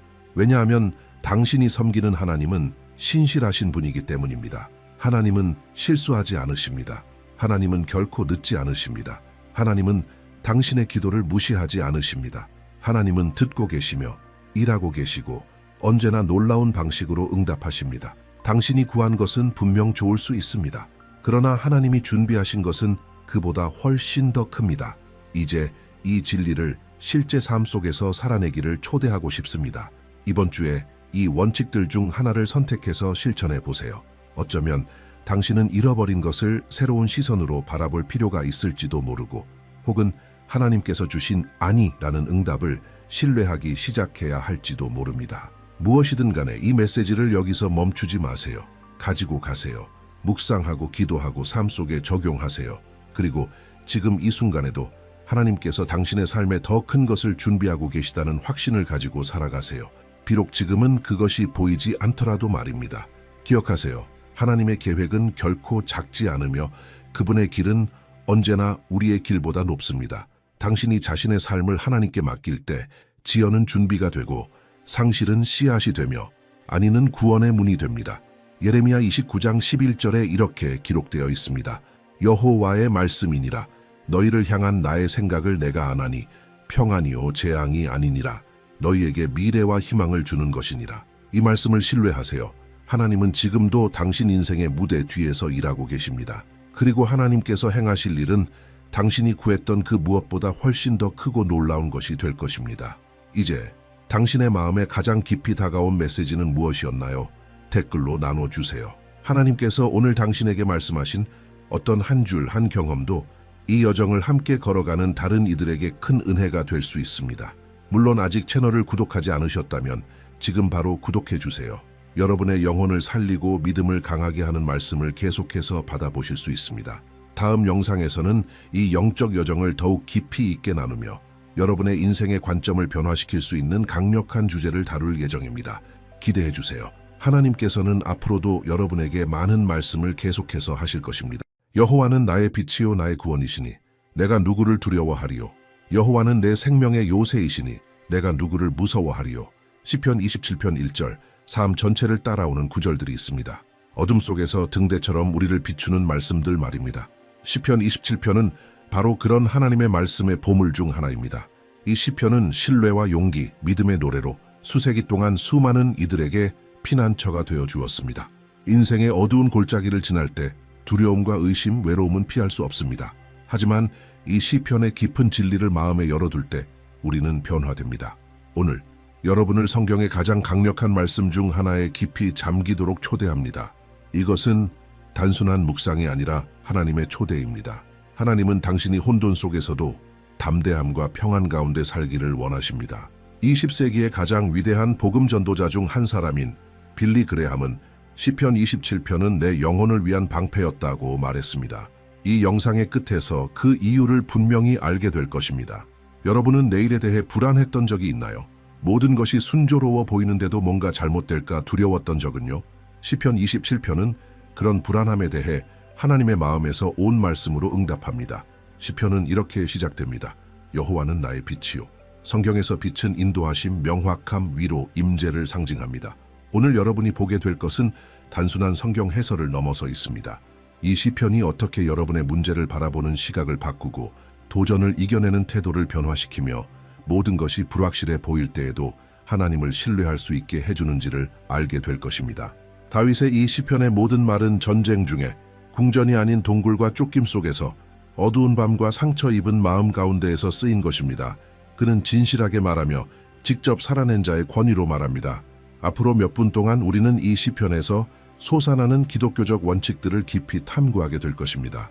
하나님의 빛이 어떻게 두려움의 어둠을 몰아내는지를, 하나님의 임재가 어떻게 우리로 하여금 도전을 앞에 두고도 물러서지 않게 하는지를, 그리고 내 평생에 여호와의 집에 거하며 살고자 하는 소망이 우리의 신앙 여정의 중심이 되어야 함을 이해하게 될 것입니다. 만약 여러분이 새로운 방향이 필요하거나 희망을 다시 충전하고 싶거나 고난 속에서 흔들림 없는 확신을 구하고 있다면 이 영상은 여러분을 위한 것입니다. 시편 27편의 메시지는 유효기간이 없습니다. 이 말씀은 살아있으며 강력하고 지금 바로 여러분의 삶에 적용될 수 있는 진리입니다. 그리고 계속하기에 앞서 한 가지 부탁드리고 싶습니다. 여러분의 믿음을 세워주는 메시지를 계속 받고 싶으시다면 이 채널을 구독해 주세요. 우리는 매일 하나님의 말씀을 실제적이고 능력 있게 나누고 있으며 성령님께서 이 모든 메시지를 통해 여러분의 영적 여정을 강하게 하시길 기도합니다. 이제 이 놀라운 시편 속에 숨겨진 영원한 원칙들을 발견할 준비를 하세요. 성경을 펴고 마음을 열고 하나님의 영께서 여러분에게 깊이 말씀하시도록 허락하십시오. 두려움보다 크신 하나님을 신뢰하라. 여호와는 나의 빛이요 나의 구원이시니 내가 누구를 두려워하리요. 시편 27편 1절. 어떤 날은 우리가 침대에서 일어나기도 전에 불안이 우리를 휘감으려 합니다. 심장은 이미 빠르게 뛰고 생각들은 방향 없이 흩어지며 모든 일이 잘못될 수 있다는 생각이 들기 시작합니다. 바로 그런 순간에 시편 27편의 말씀이 변화를 가져오는 능력을 드러냅니다. 다윗이 여호와는 자신의 빛이요 구원이라고 고백할 때 그는 깊은 진리를 선포하고 있습니다. 하나님은 어떤 두려움보다 크신 분이라는 사실입니다. 하나님의 빛은 어둠 속에서 흔들리는 약한 손전등이 아닙니다. 그것은 길을 밝혀주고 어둠을 몰아내며 우리가 담대히 나아갈 수 있도록 용기를 주는 강한 빛입니다. 그리고 그분이 주시는 구원은 단지 영원한 생명에 국한되지 않고 우리의 일상 속에서도 임합니다. 불안에서, 의심에서, 공황에서, 혼자라는 느낌에서 구원해 주십니다. 그래서 다윗은 담대하게 묻습니다. 내가 누구를 두려워하리요? 그는 용감하다고 자랑하는 것이 아닙니다. 그는 하나님과 함께 걷는 자는 두려움 앞에 무릎 꿇을 필요가 없다고 말하는 것입니다. 이런 신뢰는 갑자기 생기는 것이 아닙니다. 다윗은 실제 상황 속에서 하나님을 신뢰하는 법을 배웠습니다. 그는 사자와 싸웠고 거인과 싸웠으며 쫓김을 당하고 부당하게 고소당하며 동굴 속에서 살았습니다. 그 모든 상황 속에서도 그는 계속해서 여호와는 내 생명의 요새시다 라고 말했습니다. 이것은 우리에게 참된 신뢰는 인생의 전투 속에서 형성된다는 것을 가르쳐 줍니다. 그것은 저절로 생기는 감정이 아니라 매일 하나님을 먼저 바라보겠다는 선택에서 비롯되는 것입니다. 어쩌면 여러분은 큰 어려움을 겪고 있으면서도 여전히 굳건히 서 있고 얼굴엔 미소를 머금고 다른 이들에게 격려의 말을 전하는 사람을 알고 있을지도 모릅니다. 그리고 여러분은 속으로 이렇게 묻습니다. 어떻게 저렇게 할 수 있지? 그 해답은 신뢰의 근원에 있습니다. 그 근원이 하나님이시라면 폭풍이 아무리 거세도 믿음은 흔들리지 않습니다. 얼마 전 교회에 다니는 한 권사님이 자신의 간증을 나눴습니다. 그녀는 남편을 잃었고 경제적으로도 어려운 상황이었습니다. 그런데도 매일 아침 집안에 찬양을 틀고 큰 소리로 이렇게 외쳤습니다. 오늘은 승리의 날이다. 하나님이 나와 함께 하시기 때문이다. 많은 사람들이 그 모습을 보고 깊은 감동을 받았습니다. 그것은 고통을 부정하는 것이 아니라 살아있는 믿음이었습니다. 그녀는 하나님이 자신을 버리지 않으신다는 것을 믿었고 실제로 하나님은 그녀를 떠나지 않으셨습니다. 물론 하나님을 신뢰한다고 해서 두려움이 완전히 사라지는 것은 아닙니다. 때로는 두려움이 문을 두드립니다. 그러나 우리는 그 두려움을 집 안으로 들이지 않기로 선택할 수 있습니다. 다윗처럼 말입니다. 여호와는 나의 빛이시니 내가 누구를 두려워하리요. 이 고백은 우리의 관점을 바꾸기 시작합니다. 걱정으로 아침을 맞는 대신 하나님이 곁에 계심을 기억하며 하루를 시작할 수 있습니다. 불안 속에 하루를 마감하는 대신 하나님의 섬세하신 동행에 감사하며 하루를 마칠 수 있습니다. 예수님도 우리에게 같은 진리를 가르치셨습니다. 복음서 여러 곳에서 예수님은 두려워하지 말라고 말씀하십니다. 왜냐하면 예수님은 두려움이 우리를 얼마나 마비시키는지 아셨기 때문입니다. 동시에 예수님은 우리가 그분과 함께라면 어떤 일이든 감당할 수 있는 힘을 얻게 된다는 것도 아셨습니다. 마태복음 6장에서 예수님은 내일 일을 염려하지 말라고 하시며 들꽃 하나도 돌보시는 하나님께서 우리를 더욱 귀하게 돌보실 것이라고 말씀하십니다. 이러한 신뢰를 실제 삶에서 살아내는 한 가지 실천 방법은 아침을 진실한 기도로 시작하는 것입니다. 길지 않아도 됩니다. 진심이면 충분합니다. 예를 들면 이런 기도입니다. 주님, 오늘 무슨 일이 일어날지는 모르지만 주님이 함께 하심을 믿습니다. 두려움보다 더 주님을 신뢰할 수 있도록 도와주세요. 시간이 지나면 이런 습관은 우리의 마음을 변화시킵니다. 하나님의 임재의 흔적들을 찾고 일상적인 순간들 속에서도 알아보게 됩니다. 교통사고의 위험에서 지켜주신 일, 친구의 따뜻한 말 한마디, 막혀있던 길이 열리는 기적 같은 순간들, 신뢰가 깊어질수록 두려움은 힘을 잃습니다. 우리는 더 담대하게 걸을 수 있고 더 명확하게 결정할 수 있으며 더 평안한 마음으로 도전을 맞이할 수 있습니다. 왜냐하면 더 이상 혼자가 아님을 알기 때문입니다. 여호와는 우리의 빛이십니다. 여호와는 우리의 구원이십니다. 여호와는 우리의 생명의 요새이십니다. 이 진리가 바로 오늘 그리고 여러분의 삶 전체를 변화시킬 수 있는 진리입니다. 하나님의 임재를 끊임없이 구하라. 내가 여호와께 바라는 한 가지 일 그것을 구하리니 곧 내가 내 평생에 여호와의 집에 살면서. 시편 27편 4절. 이 말씀은 시편 전체에서 가장 아름답고 깊이 있는 고백 중 하나입니다. 이스라엘의 왕이자 수많은 전투에서 승리한 용사이며 존경받는 인물이었던 다윗은 하나님께 많은 것을 구할 수 있었습니다. 보호, 승리, 번영, 건강. 하지만 그는 자신의 바람을 단 하나로 요약합니다. 하나님의 임재 안에 거하는 것. 이것은 인생에서 진짜로 중요한 것이 무엇인지 깨달은 사람의 마음을 보여줍니다. 하나님의 임재를 구하는 것은 단지 예배당에 나가거나 찬양을 부르는 것으로 끝나지 않습니다. 그것은 창조주와 친밀하고 지속적인 관계를 가꾸는 것입니다. 단지 주일이나 고난의 순간뿐 아니라 인생의 모든 날, 모든 상황 속에서 하나님과 가까이 있고자 하는 갈망입니다. 다윗이 내 평생에라고 말할 때 그는 이렇게 말하는 것입니다. 어려울 때만 주님을 찾는 것이 아니라 내 일상의 모든 순간 속에서 주님을 알고 싶습니다. 이런 추구는 이론적인 것이 아닙니다. 실제로 살아내는 것입니다. 아침에 눈을 뜨자마자 핸드폰을 보기 전에 무릎을 꿇는 순간, 버스를 타거나 설거지를 하거나 운전 중일 때 마음속으로 하나님과 조용히 대화하는 시간. 하나님은 멀리 계신 분이 아니라 함께 걷기를 원하시는 분이라는 사실을 아는 것입니다. 하나님의 임재 안에 거하는 것은 마치 숨을 쉬는 것과 같습니다. 그분과 함께하는 것이 자연스러울수록 우리의 믿음은 더욱 살아있게 됩니다. 아직도 많은 사람들은 하나님의 임재가 큰 집회나 감정이 북받치는 예배 중에만 임한다고 생각합니다. 물론 하나님은 그런 자리에도 계십니다. 그러나 그분은 또한 조용한 방 안에도, 업무 중간의 작은 쉼 속에도, 가슴을 울리는 한 곡의 찬양 속에도 함께 계십니다. 하나님은 진실함이 있는 곳, 온전한 헌신이 있는 곳, 간절한 갈망이 있는 곳에 임하십니다. 최근에 한 청년이 단순하지만 깊은 고백을 나눈 적이 있습니다. 그는 매일 5분씩 자신만의 방식으로 하나님과 대화하는 시간을 가지기 시작했다고 했습니다. 처음엔 너무 짧게 느껴졌지만 점점 그 시간이 하루 중 가장 소중한 시간이 되었다고 합니다. 그는 이렇게 말했습니다. 말로는 설명이 안 돼요. 하루 종일 마음이 더 가볍고 방향도 더 분명한 느낌이에요. 이것이 바로 임재를 구하는 삶입니다. 하나님은 긴 기도보다도 진실한 마음을 더욱 귀하게 여기신다는 것을 아는 것입니다. 예수님도 이 진리를 말씀하셨습니다. 요한복음 15장에서 예수님은 우리가 그분 안에 거하라고 초대하십니다. 가지가 포도나무에 붙어 있어야 열매를 맺을 수 있는 것처럼 말입니다. 예수님은 이렇게 말씀하십니다. 나를 떠나서는 너희가 아무것도 할 수 없다. 하나님의 임재 안에 거하는 것은 단지 영적인 위로가 아니라 생존을 위한 필수 조건입니다. 하나님 없이 우리는 방향을 잃습니다. 하지만 하나님과 함께라면 가장 어려운 순간조차도 감당할 수 있습니다. 하나님을 끊임없이 찾는 삶은 우리의 영혼이 식어가는 것을 막아줍니다. 많은 경우 하나님과 멀어지기 시작하는 것은 큰 죄 때문이 아니라 아주 작은 산만함에서 비롯됩니다. 기도를 미루고 말씀 읽는 시간을 건너뛰고 하나님이 말씀하시는 것에 대해 묵상하지 않기 시작하면서 믿음은 서서히 식어갑니다. 그러다 보면 어느새 마음이 멀어져 있는 자신을 발견하게 됩니다. 다윗은 이 사실을 알고 있었습니다. 그래서 그는 분명하게 기도합니다.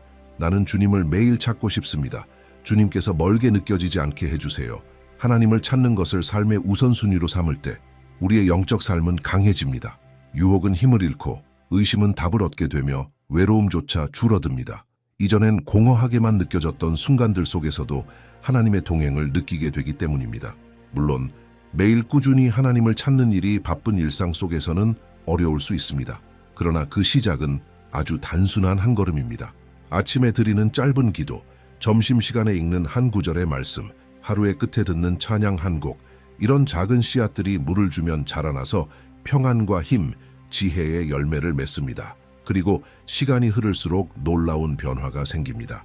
더 이상 필요해서만 하나님을 찾는 것이 아니라 사랑하기 때문에 하나님을 찾게 됩니다.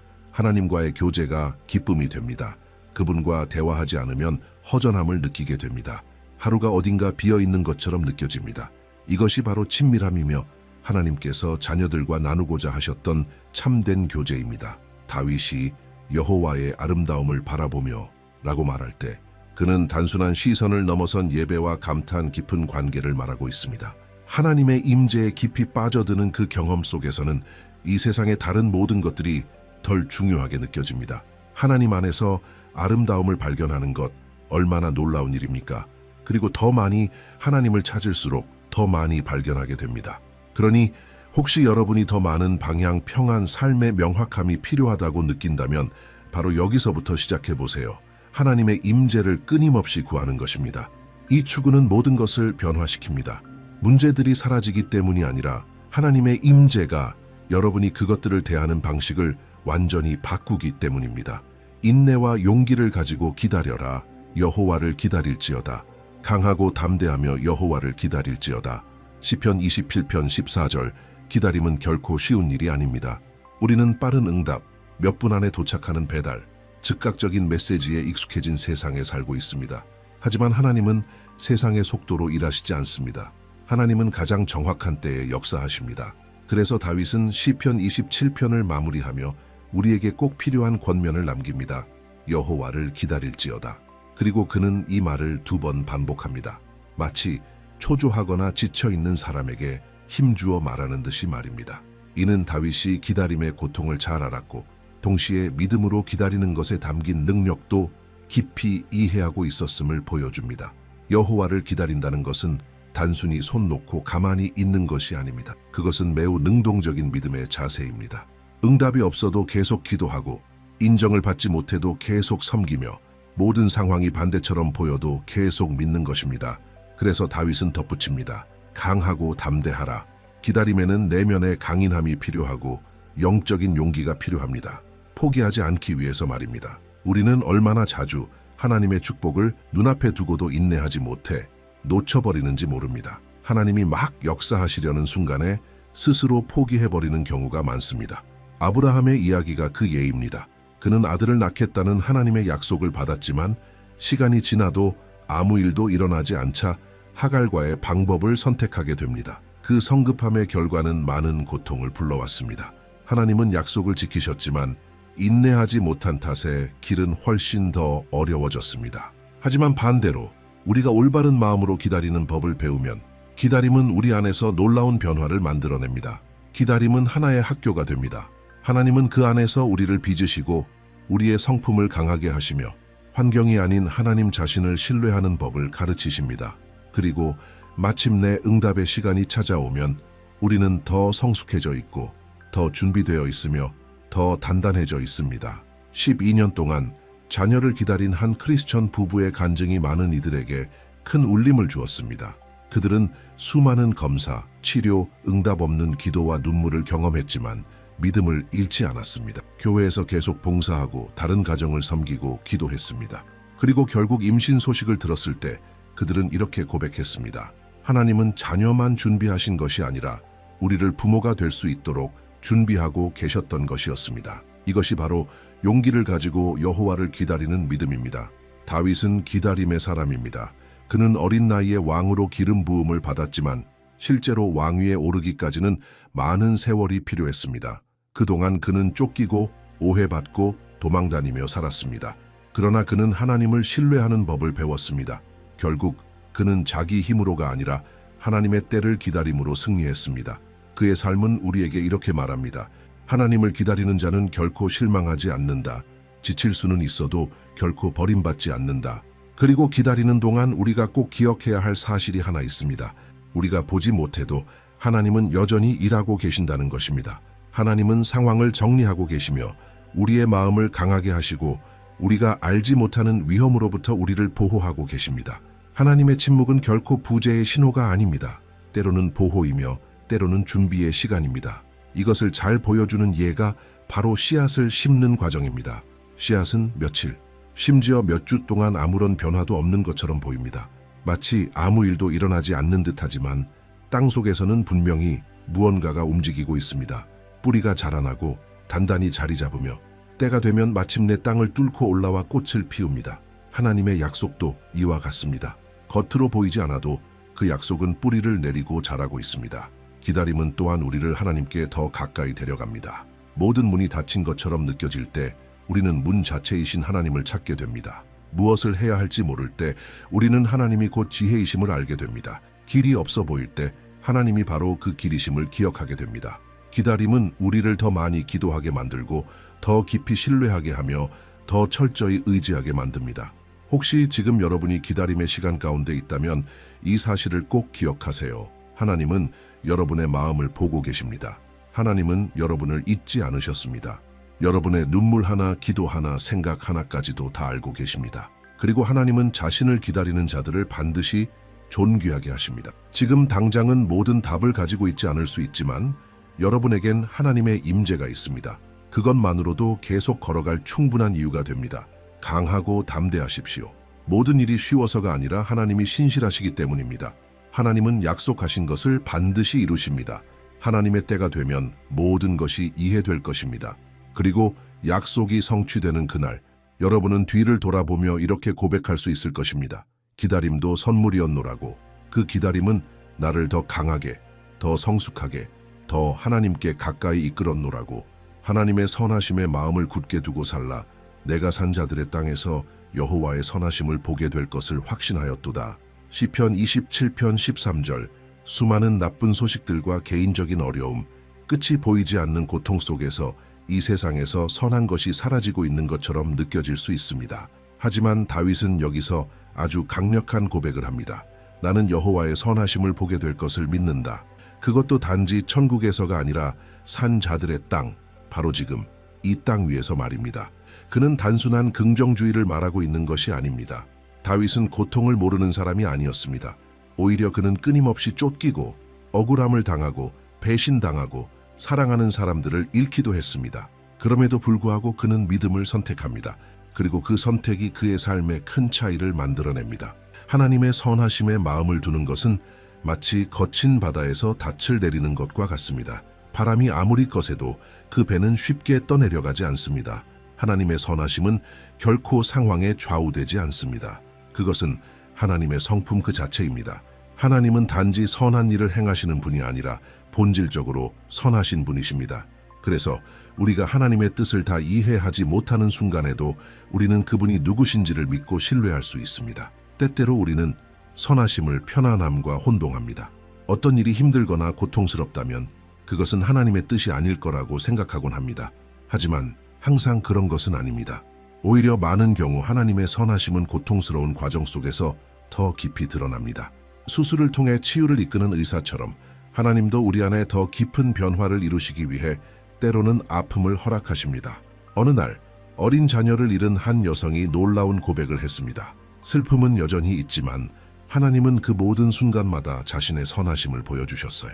그분이 없었다면 견딜 수 없었을 거예요. 그녀는 가장 힘들었던 날들 속에서도 누군가가 도와주러 찾아오고 예상치 못한 곳에서 기도가 도착하며 설명할 수 없는 사랑이 슬픔 가운데 마음을 채웠다고 말했습니다. 이것이 바로 어둠 속에서도 하나님의 선하심을 보는 삶입니다. 우리의 마음을 하나님의 선하심 위에 굳게 세우면 예기치 못한 상황 앞에서도 절망하지 않게 됩니다.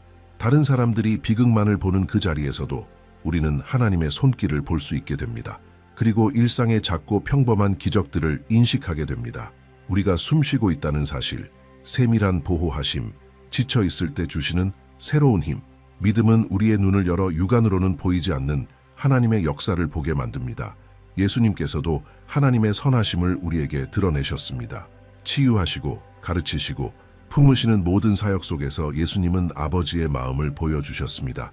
그리고 십자가, 역사상 가장 고통스럽고 잔인한 순간에도 하나님의 선하심은 여전히 살아 역사하고 있었습니다.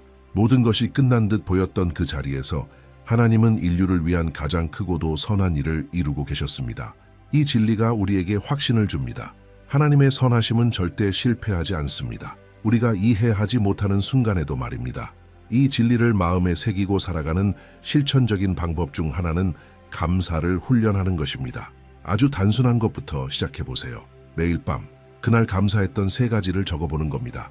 특별한 일이 아니어도 됩니다. 따뜻한 커피 한 잔, 뜻밖의 전화 한 통, 마음을 평안케 한 짧은 기도. 이 습관은 우리의 시선을 훈련시켜 하나님의 선하심을 인식하는 눈을 열어줍니다. 그리고 더 많이 인식할수록 더 깊이 믿게 됩니다. 더 깊이 믿을수록 마음엔 더 큰 평안이 찾아옵니다. 믿음을 키우는 또 하나의 방법은 하나님께서 이미 행하신 일들을 기억하는 것입니다. 다윗은 여러 시편에서 과거에 행하신 하나님의 일을 회상하며 현재의 믿음을 굳게 세웠습니다. 여러분이 새로운 어려움에 직면했을 때 잠시 멈춰 이렇게 생각해 보십시오. 하나님께서 지금까지 나를 몇 번이나 건져주셨는가? 몇 번이나 내 기도에 응답하셨는가?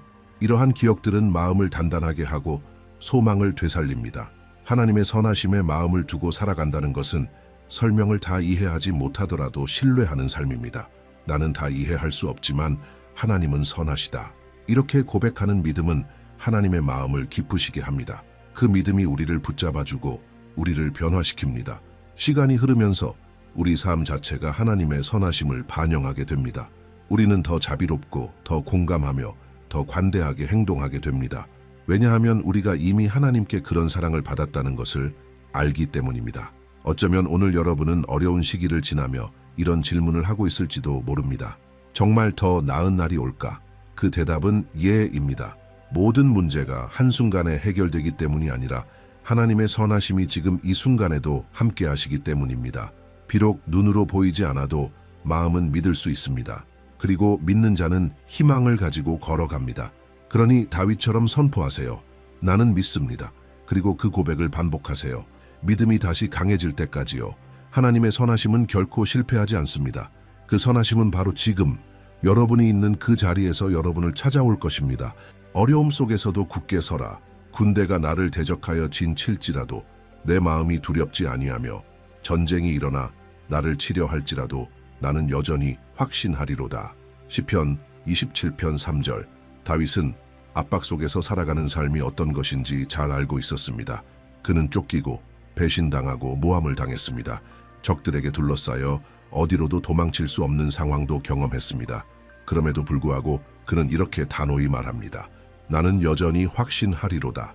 이것은 진짜 믿음은 문제가 없을 때 생기는 것이 아니라 문제가 있어도 하나님의 임재 안에 있을 때 나타난다는 것을 보여줍니다.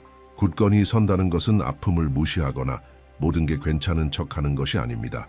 그것은 눈에 눈물이 고여 있어도 계속 걸어가는 것을 의미합니다. 하나님께서 한 걸음 한 걸음 함께 하심을 믿기 때문입니다. 응답이 없어 보여도 기도하고 마음이 답답해도 찬양하며 삶이 흔들려 보여도 하나님의 신실하심을 선포하는 것, 이것이 바로 믿음으로 서 있는 삶입니다. 교회 찬양 사역에 참여하던 한 청년 자매가 만성 질환 진단을 받았습니다. 증상이 예측 불가능해서 때로는 침대에서 일어나는 것조차 힘들었습니다. 하지만 예배에 참석할 수 있는 날이면 그녀는 놀라운 열정으로 찬양했고 그 목소리는 주변 사람들의 마음을 깊이 울렸습니다. 어느 날 그녀는 이렇게 말했습니다. 모든 게 괜찮아서 찬양하는 게 아니에요. 아파도 여전히 하나님은 선하시기 때문에 찬양하는 거예요. 이것이 바로 흔들리지 않고 서 있는 사람의 힘입니다. 이런 담대함은 하나님의 주권을 신뢰할 때 나옵니다. 모든 것이 엉망처럼 보일 때에도 하나님은 여전히 통치하고 계신다는 확신입니다. 어려운 시기에는 하나님이 우리를 잊으신 것 같다고 느끼기 쉽습니다. 하지만 진실은 바로 그런 때에 하나님은 더 가까이 계신다는 것입니다. 시편 34편 18절은 이렇게 말합니다. 여호와는 마음이 상한 자에게 가까이 하시고 말없이 포기하지 않기로 선택하는 순간에도 우리는 이미 이기고 있는 것입니다. 이해되지 않아도 하나님을 신뢰하기로 결심할 때 우리는 하나님의 능력으로 강하게 세워지고 있습니다. 그리고 시간이 흐르며 우리는 깨닫게 됩니다. 내가 버틴 것이 아니라 하나님의 은혜가 나를 붙들고 있었음을. 전쟁의 크기와는 상관없습니다. 여러분은 굳건히 설 수 있습니다. 여러분이 강해서가 아니라 여러분과 함께 하시는 하나님이 모든 전쟁보다 더 강하신 분이시기 때문입니다. 행동하기 전에 하나님의 인도하심을 구하라. 여호와여 주의 길을 내게 가르치시고 내 원수를 인하여 평탄한 길로 나를 인도하소서. 시편 27편 11절. 다윗은 전쟁의 베테랑이었고 뛰어난 전략가였으며 수많은 전투에서 승리를 이끈 지도자였습니다. 그럼에도 불구하고 그는 아주 중요한 사실을 인정합니다. 어떤 일을 하기 전에 그는 하나님의 인도를 구해야 했습니다. 자신의 경험을 신뢰하기보다는 그는 이렇게 기도했습니다.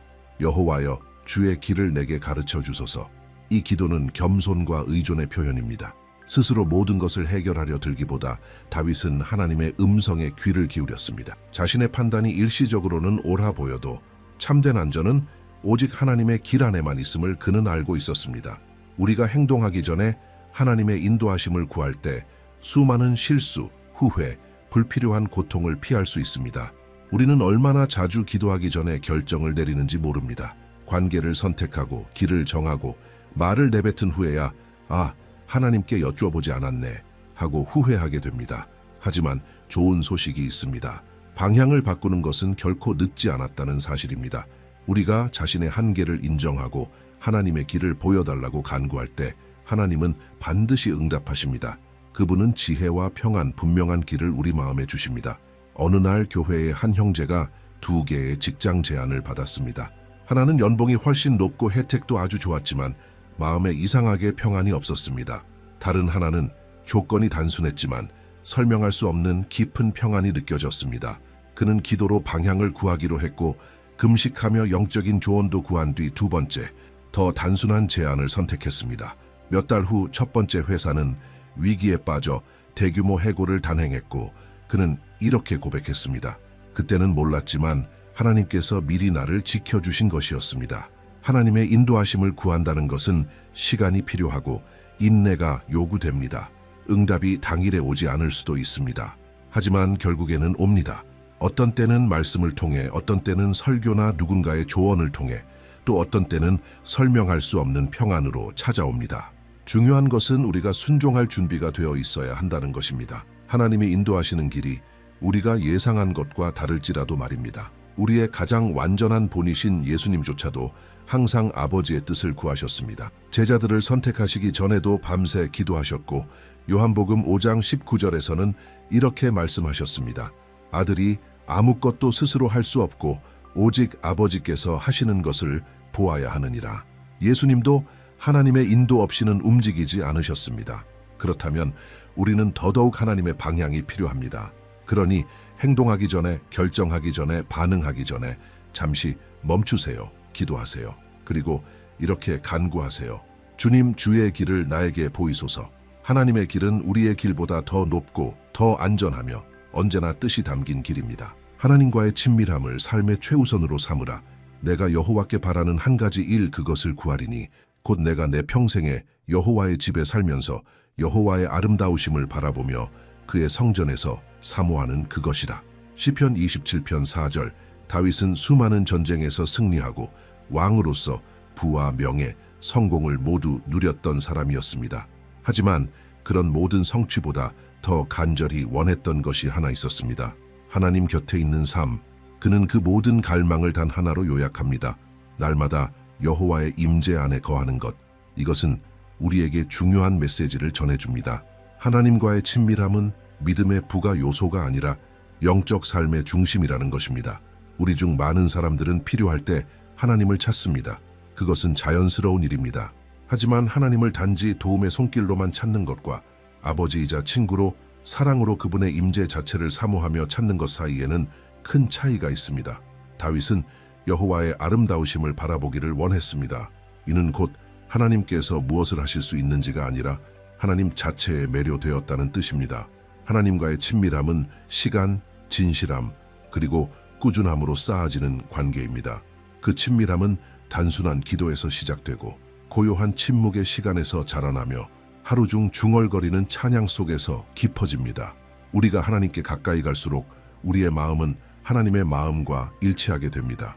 그분의 생각을 더 잘 이해하게 되고 그분의 감정을 더 민감하게 느끼게 되며 인생의 상황들 속에서 은혜로 반응하는 사람이 되어갑니다. 한 청년은 감정적으로 매우 어려운 시기를 지나던 중 매일 아침 15분씩 일찍 일어나 조용히 하나님 앞에 머무는 시간을 갖기 시작했습니다. 아무것도 요구하지 않고 단지 그분과 함께 있는 시간을 선택한 것입니다. 처음 며칠은 아무 감정도 없었지만 몇 주가 지나자 그는 깊은 평안과 마음의 맑음, 하나님께서 정말 곁에 계신다는 확신을 느끼기 시작했습니다. 그는 이렇게 말했습니다. 삶의 소음 속에서 하나님의 음성을 듣는 법을 배운 것 같았어요. 이것이 바로 친밀함입니다. 예수님도 이 친밀함의 본을 보여주셨습니다. 예수님은 하나님의 아들이심에도 불구하고 조용한 곳으로 물러나 혼자 기도하셨습니다. 요한복음 17장에서 예수님은 이렇게 기도하셨습니다. 영생은 곧 유일하신 참 하나님과 그의 보내신 자 예수 그리스도를 아는 것입니다. 여기서 말하는 안다는 것은 단순한 지식이 아니라 깊은 관계를 의미합니다. 그러므로 이 친밀함을 매일매일 가꾸어 가십시오. 주일만 기다리지 마십시오. 다음 예배나 다음 위기까지 미루지 마십시오. 아주 짧은 시간이라도 매일 하나님과 함께하는 시간을 따로 떼어두십시오. 성경을 단지 공부하는 자료로 읽는 것이 아니라 하나님의 음성을 듣기 위해 읽으십시오. 진심으로 기도하고 침묵 속에서도 찬양하십시오. 무엇보다도 하나님의 임재를 인생 최고의 우선순위로 삼으십시오. 시편 27편은 단지 감동적인 글이 아닙니다. 그것은 하나의 영적 지도입니다. 이 시편 안에는 우리가 어떻게 살아야 할지, 어떻게 하나님과 관계 맺어야 할지에 대한 7가지의 중요한 원칙이 담겨 있습니다. 각 절마다 강력한 진리가 담겨 있으며 우리가 그것을 삶에 적용할 때 이 진리들은 우리의 믿음을 단단히 붙잡아주는 닻이 됩니다. 좋은 날에도 어려운 날에도 말입니다. 우리는 먼저 두려움보다 크신 하나님을 신뢰하는 법을 배웠습니다.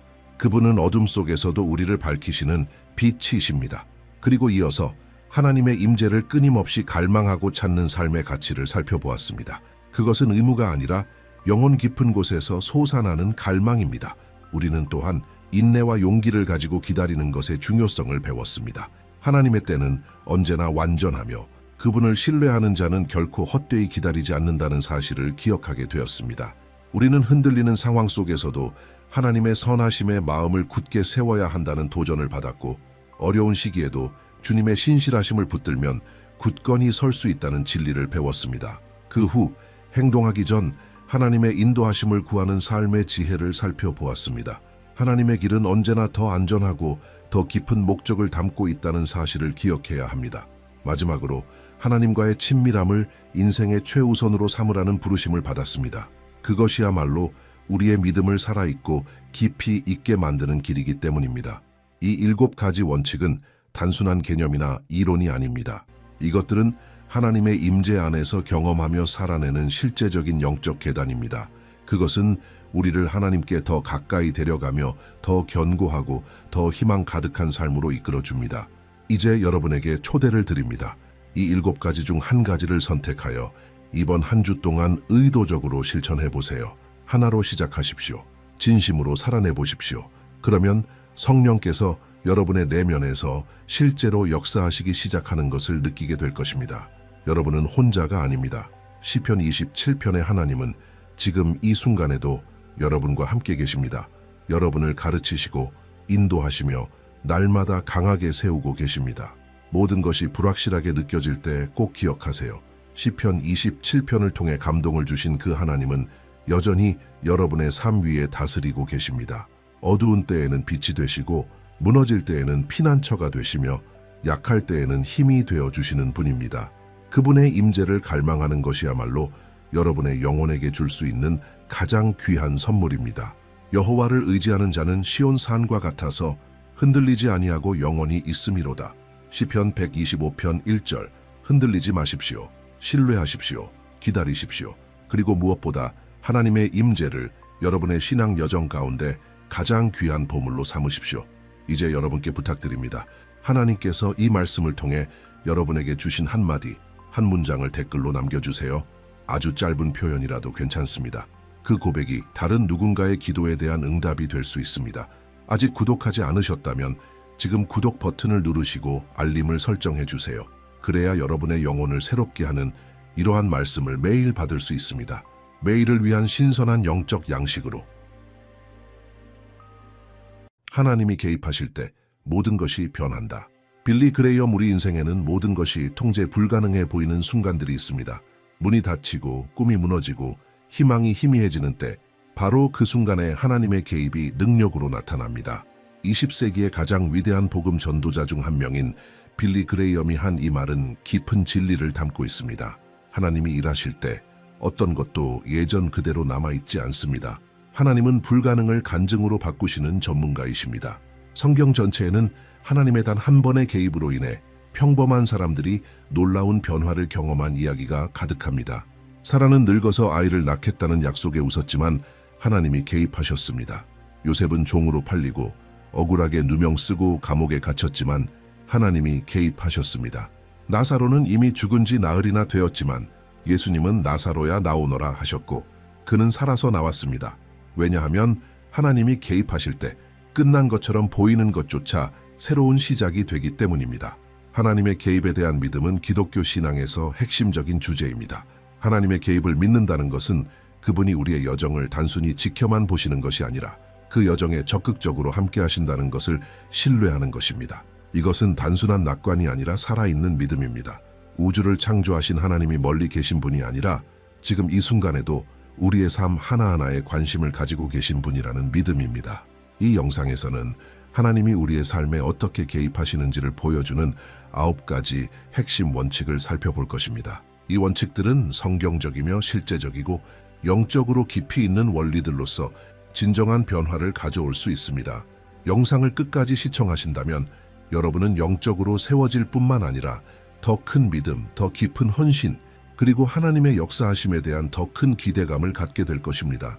하나님의 말씀은 분명히 말합니다. 하나님은 어제나 오늘이나 영원토록 동일하신 분이십니다. 히브리서 13:8. 즉 과거에 하셨던 기적을 지금도 여러분의 삶 가운데 행하실 수 있다는 뜻입니다. 주의하세요. 이 영상은 단순한 콘텐츠가 아닙니다.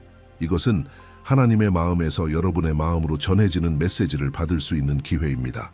하나님은 여러분과 말씀하시기를 원하시며 여러분이 이미 포기한 삶의 영역을 회복시키시고 묻어둔 꿈을 다시 불러일으키시기를 원하십니다. 그분은 개입하시길 원하십니다. 그리고 하나님이 개입하실 때 모든 것이 변합니다. 지금 이 메시지가 당신의 마음에 이미 닿았다면 특별한 초대를 드리고 싶습니다. 지금 바로 채널에 구독하세요. 알림을 설정하면 하나님의 메시지를 매일 받을 수 있습니다. 이 단순한 행동이 당신의 새로운 영적 여정의 시작이 될 수 있습니다. 그리고 더 나아가 구독함으로써 믿음의 공동체의 일원이 되어 함께 성장하고 함께 배우고 함께 기도할 수 있습니다. 원칙 1. 모든 것을 하나님께 맡길 때 하나님은 개입하신다. 빌리 그레이엄은 기독교 신앙은 인간의 노력이 끝나는 곳에서 시작된다고 말했습니다. 바로 그 항복의 지점, 인생의 고삐를 놓는 그 순간에 하나님의 능력이 초자연적으로 나타나기 시작합니다. 우리 대부분은 오랜 시간 동안 스스로 문제를 해결하려고 애써왔습니다. 결정, 관계, 재정, 건강 등 모든 문제를 직접 해결하려 하죠. 그러다 보니 긴장, 좌절, 불안만 쌓입니다. 그리고 우리가 통제하려 할수록 모든 것이 더 어긋나는 것처럼 느껴집니다. 하지만 마침내 이제는 안 되겠다고 인정하고 진심으로 하나님의 손에 맡기면 그때 무언가가 달라집니다. 하나님이 움직이시기 시작합니다. 성경에는 이 진리를 증명하는 수많은 예들이 나옵니다. 그중 하나가 홍해 앞에 선 모세의 이야기입니다. 이스라엘 백성은 앞에는 바다, 뒤에는 이집트 군대에 갇혀 있었습니다. 인간적으로는 길이 없었습니다. 그러나 그 극한의 순간에 하나님은 말씀하셨습니다. 너는 어찌하여 내게 부르짖느냐? 이스라엘 자손에게 앞으로 나아가게 하라. 출애굽기 14:15. 모세의 순종과 백성의 항복이 하나님의 개입을 위한 길을 열었습니다. 바다가 실제로 갈라졌습니다. 하나님이 개입하시면 자연조차 순종합니다. 현대사회에서는 이런 일이 멀게 느껴질 수 있습니다. 하지만 이런 장면은 오늘날에도 반복됩니다. 예를 들어 가정을 지키기 위해 고군분투하는 한 어머니를 생각해 보세요. 자녀는 점점 멀어지고 남편과의 관계는 식어가며 경제적으로도 어려움을 겪습니다. 그녀는 기도는 하지만 여전히 혼자 힘으로 해결하려 애씁니다. 그러다 어느 날 기도 중에 고백합니다. 주님, 이제는 무엇을 해야 할지 모르겠습니다. 모든 것을 주님 손에 맡깁니다. 그 순간부터 작은 변화들이 시작됩니다. 자녀가 다시 대화를 시도하고 남편이 조금씩 마음을 열며 뜻밖의 일자리가 생깁니다. 그녀가 더 잘 통제했기 때문이 아니라 드디어 완전히 맡겼기 때문입니다. 항복은 약함이 아닙니다. 그것은 지혜의 표시입니다. 빌리 그레이엄은 성숙한 그리스도인은 하나님의 주권을 온전히 신뢰하는 사람이라고 늘 강조했습니다. 그는 하나님이 단순한 도우미가 아니라 역사의 저자라는 사실을 알고 있었습니다. 하나님을 진정으로 신뢰할 때 실패처럼 보였던 계획도 다시 방향을 잡아 나아갑니다.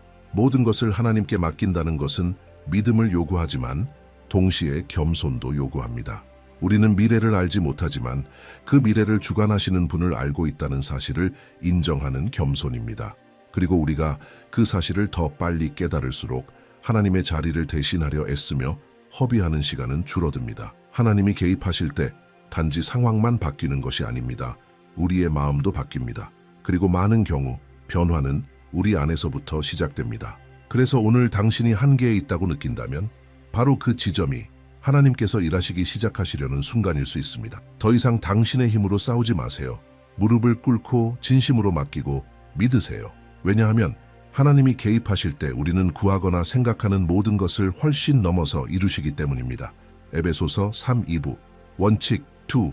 우리가 진심으로 기도할 때 하나님은 개입하십니다. 빌리 그레암 목사님의 사역에서 중심 메시지 중 하나는 기도의 능력이었습니다. 그는 종종 기도는 믿음의 주머니 속 열쇠이며 하나님의 축복의 보화를 여는 열쇠입니다. 라고 말하곤 했습니다. 그러나 아무 기도나 되는 것은 아닙니다.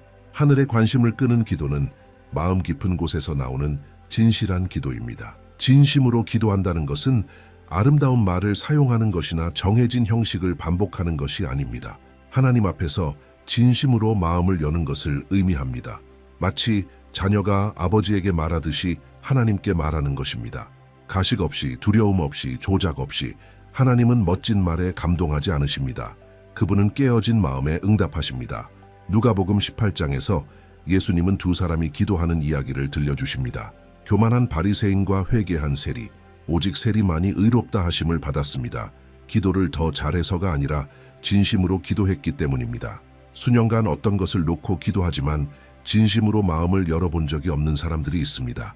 그들은 변화를 원한다고 말하지만 하나님 앞에서 투명하게 나아가지는 않습니다. 하나님은 단순한 요청 그 이상을 원하십니다. 하나님은 교제를 원하십니다. 그분은 친밀함을 원하십니다. 그리고 하나님은 그런 기도를 통해 더욱 강하게 역사하십니다. 자아의 혼란을 겪는 사람을 떠올려 보세요. 그녀는 교회에도 가고 찬양도 부르고 성경도 읽지만 마음속엔 의심이 가득합니다. 그러던 어느 날 방에서 홀로 무릎을 꿇고 눈물을 흘리며 이렇게 기도합니다. 주님, 모든 것을 다 이해하지는 못하지만 진짜로 주님을 알고 싶어요. 주님이 어떤 분이신지 보여주세요. 그 단순하지만 정직한 기도는 마치 향기처럼 하늘로 올라갑니다. 그리고 하나님은 응답하십니다. 때로는 평안으로, 때로는 말씀으로, 때로는 인생의 방향 전환으로, 그러나 분명히 응답하십니다. 왜냐하면 진실한 기도는 하나님의 마음을 움직이기 때문입니다. 빌리 그레함은 늘 강조했습니다. 우리가 믿음으로 기도할 때 무언가 일어납니다. 우리가 진심으로 기도할 때 하나님은 응답하십니다. 기도의 가장 큰 장애물은 시간 부족이 아니라 진실의 부족입니다. 많은 사람들이 기도를 의식처럼 대하지만 기도는 관계입니다. 우리가 더 진실해질수록 하나님과 더 친밀해집니다. 그리고 더 친밀해질수록 하나님의 음성은 더욱 분명해집니다. 아마 당신은 자신의 기도가 작고 약하고 불완전하다고 느낄지도 모릅니다. 걱정하지 마세요. 하나님은 당신의 목소리의 크기를 보시는 것이 아니라 마음의 진실을 보십니다. 성경은 말합니다. 말로 표현되지 않은 탄식조차도 성령께서 이해하신다고요. 로마서 8:26. 그러니 완벽한 기도를 기다리지 마세요. 지금 당신이 가진 그대로 기도하세요. 당신이 느끼는 그대로 말하세요. 그리고 기다리세요. 왜냐하면 기도가 진실할 때 하나님의 개입은 확실하기 때문입니다. 원칙 3. 하나님의 말씀을 신뢰할 때 하나님은 개입하십니다. 빌리 그레함은 항상 성경은 내일 아침 신문보다 더 최신입니다 라고 말했습니다. 그는 하나님의 말씀이 단순한 거룩한 책이 아니라 하나님의 개입을 위한 매뉴얼이라고 설교했습니다. 우리가 말씀의 삶을 맞출 때 하나님의 일하심을 더 분명히 보게 됩니다. 왜냐하면 말씀이야말로 하나님이 일하시는 길을 밝혀주기 때문입니다. 말씀을 신뢰한다는 것은 환경이 아무리 반대로 말해도 하나님의 약속은 참되다고 믿는 것입니다. 예수님의 사역 속에는 그분의 말씀을 신뢰함으로 기적을 경험한 사람들이 많습니다. 그중 하나가 마태복음 8장에 나오는 로마의 백부장 이야기입니다. 그는 자신의 하인을 위해 치유를 요청하면서 말씀만 하옵소서, 그러면 내 하인이 낫겠습니다 라고 했습니다. 그 사람의 믿음은 눈에 보이는 기적이 아니라 예수님의 말씀의 권위에 있었습니다. 예수님은 그의 믿음에 감탄하시며 이스라엘에서도 이런 믿음을 본 적이 없다고 말씀하셨습니다. 그리고 결과는 즉시 나타났습니다. 하인이 낫게 된 것입니다. 일상 속에서도 하나님의 말씀을 신뢰하는 삶은 드러납니다. 몇 달째 실직 중인 청년을 생각해 보세요. 그는 빌립보서 4장 19절을 읽습니다. 나의 하나님이 그리스도 예수 안에서 영광 가운데 그 풍성한 대로 너희 모든 쓸 것을 채우시리라. 그는 절망하는 대신 아직 응답을 보기도 전에 공급하심에 감사하며 기도하기 시작합니다. 그는 준비하고 이력서를 보내고 지혜롭게 행동하지만 모든 것을 하나님의 약속 아래에서 합니다. 그리고 어느 날 기대했던 것보다 더 나은 일자리의 문이 열립니다. 이것은 우연이 아닙니다. 말씀에 대한 신뢰에 하나님께서 개입하신 것입니다. 빌리 그레함은 항상 이렇게 말하곤 했습니다. 믿음은 하나님이 하실 수 있다고 믿는 것이 아니라 하나님이 약속하신 것을 반드시 이루실 것이라고 믿는 것입니다. 이런 신뢰는 말씀과의 관계 속에서 자라납니다. 말씀으로 자신을 더 많이 채울수록 마음은 더욱 견고해집니다. 하나님의 말씀을 신뢰한다고 해서 싸움이 사라지는 것은 아니지만 그 싸움을 이겨내는 방식은 완전히 달라집니다. 마치 베드로가 물 위를 걸었듯 당신도 예수님을 바라보며 파도를 딛고 걷게 됩니다. 바람이 아니라 예수님을 바라보기 때문에. 혹시 지금 당신이 불확실한 시기를 지나고 있다면 하나님의 약속을 붙드세요. 말씀을 읽고 묵상하고 선포하세요. 시편 119편 105절에서 시편 기자는 이렇게 말합니다. 주의 말씀은 내 발의 등이요 내 길의 빛이니이다. 바로 이 빛이 하나님의 개입이며 그분이 당신의 걸음을 인도하시는 방식입니다. 말씀을 신뢰할 때 단지 기적에 대해 읽는 것을 넘어서 직접 그것을 경험하게 됩니다. 원칙 4. 우리가 용서할 때 하나님은 개입하십니다. 빌리 그레함은 용서에 대해 끊임없이 설교했습니다. 그에게 용서는 복음의 메시지일 뿐 아니라 하나님의 일하심을 위한 가장 강력한 문 중 하나였습니다. 그는 말하곤 했습니다. 용서는 동시에 두 사람을 자유롭게 한다. 용서하는 사람과 용서받는 사람. 이 말은 진실입니다. 원한을 품는 것은 자신을 감옥에 가두는 것이고 용서는 그 감옥의 열쇠를 돌려 자유롭게 나오는 것입니다. 그리고 바로 그 자유 속에서 하나님이 개입하십니다. 성경은 이 점을 분명히 말합니다. 마태복음 6장 14, 15절에서 예수님은 이렇게 말씀하십니다. 너희가 사람의 잘못을 용서하면 너희 하늘 아버지께서도 너희를 용서하시려니와 너희가 사람의 잘못을 용서하지 아니하면 너희 아버지께서도 너희 잘못을 용서하지 아니하시리라. 이것은 선택사항이 아니라 영적 원칙입니다. 용서는 은혜의 길을 엽니다. 원한이 있는 곳에는 막힘이 있고 용서가 있는 곳에는 흐름이 있습니다. 실제 삶에서 용서는 기독교인의 삶에서 가장 어려운 행동 중 하나입니다. 때로는 상처가 너무 깊어 용서가 불가능해 보이기도 합니다. 하지만 용서는 감정이 아니라 결정입니다. 한 남자가 아버지의 버림에 대해 수년간 분노와 상처를 안고 살아갑니다. 그러다 어느 날 설교를 듣고 기도합니다. 주님, 저는 용서하기로 선택합니다. 그가 자격이 있어서가 아니라 제가 자유롭고 싶기 때문입니다. 그 순간 무언가가 달라집니다. 평안이 그의 마음을 채우기 시작합니다. 그는 더 잘 자고 감정의 건강도 회복됩니다. 그리고 놀랍게도 수년 만에 그 아버지가 연락을 해오고 회개합니다. 하나님의 개입은 종종 우리가 용서하기로 결정한 그 순간에 시작됩니다. 빌리 그레함은 용서가 그리스도의 성품이 우리 안에서 드러나는 가장 위대한 표현 중 하나라고 가르쳤습니다. 예수님께서는 십자가 위에서 이렇게 말씀하셨습니다. 아버지여, 저들을 사하여 주옵소서. 자기들이 하는 것을 알지 못함이니이다. 누가복음 23:33-34. 이것이 바로 기준입니다. 우리가 용서를 선택할 때 하나님의 마음에 우리 자신을 맞추는 것입니다. 그리고 그 정렬이 능력을 풀어냅니다. 용서는 관계를 회복시키고 상처 입은 기억을 치유하며 새로운 이야기의 문을 엽니다. 혹시 지금 용서해야 할 사람이 있다면 더 이상 미루지 마세요. 감정이 생길 때까지 기다리지 마세요. 결단으로 시작하세요. 기도하고 맡기고 용서를 선포하세요. 그러면 놀라운 가벼움을 경험하게 될 것입니다. 그리고 그 자유의 환경 속에서 준비하세요. 왜냐하면 하나님이 개입하시고 회복을 주시고 화해를 이루시며 무엇보다도 평안을 주시기 때문입니다. 원칙 5. 우리가 믿음으로 행동할 때 하나님은 개입하십니다. 빌리 그레함은 그의 메시지에서 참된 믿음은 결코 수동적인 것이 아니라고 분명히 말했습니다. 그는 이렇게 말했습니다. 믿음은 하나님께서 이미 준비해 놓으신 것을 받기 위해 손을 내미는 것입니다. 다시 말해, 믿음은 단순히 마음속으로 믿는 것이 아니라 그 약속을 향해 마음으로 움직이는 것입니다. 길이 다 보이지 않아도 믿음으로 한 걸음을 내디딜 때 하나님은 그 신뢰를 귀하게 여기시고 강력하게 개입하십니다. 하나님을 기쁘시게 하는 믿음은 우리를 현재 자리에서 움직이게 합니다. 아브라함의 예를 보세요. 하나님은 그에게 그의 고향을 떠나 아직 보여주지도 않으신 땅으로 가라고 하셨습니다. 아브라함은 목적지를 몰랐지만 인도자를 믿었습니다. 히브리서 11장은 그가 보지 못했음에도 순종한 것을 이유로 믿음의 본보기로 삼습니다. 하늘을 움직이는 것은 바로 이런 태도입니다. 하나님은 아브라함에게 모든 경로를 미리 보여주실 수도 있었지만 첫 걸음만 보여주셨습니다. 왜냐하면 영적 성장은 바로 그 걸음을 걸어가는 과정 속에서 일어나기 때문입니다. 실제 삶에서도 이것은 적용됩니다. 예를 들어 한 여성이 하나님으로부터 다른 여성들을 돕는 사역에 대한 부르심을 느낍니다. 그녀에겐 자원도 경험도 없지만 마음속에 불이 붙습니다. 그래서 두려움이 있음에도 첫걸음을 내딛습니다. 기도 시간을 따로 정하고 아이디어를 노트에 적으며 믿음 있는 친구와 나눕니다. 그러자 하나님께서 점차 길을 여십니다. 어느 기회, 어느 도움, 예상치 못한 초청. 그녀는 깨닫습니다. 자신의 믿음이 하나님의 반응을 이끌어낸 것입니다. 빌리 그레함은 강조했습니다. 믿음이란 눈에 보이는 보장이 없을 때조차 신뢰하는 것입니다. 이것은 어렵습니다. 대부분의 우리는 행동하기 전에 확실함을 원합니다.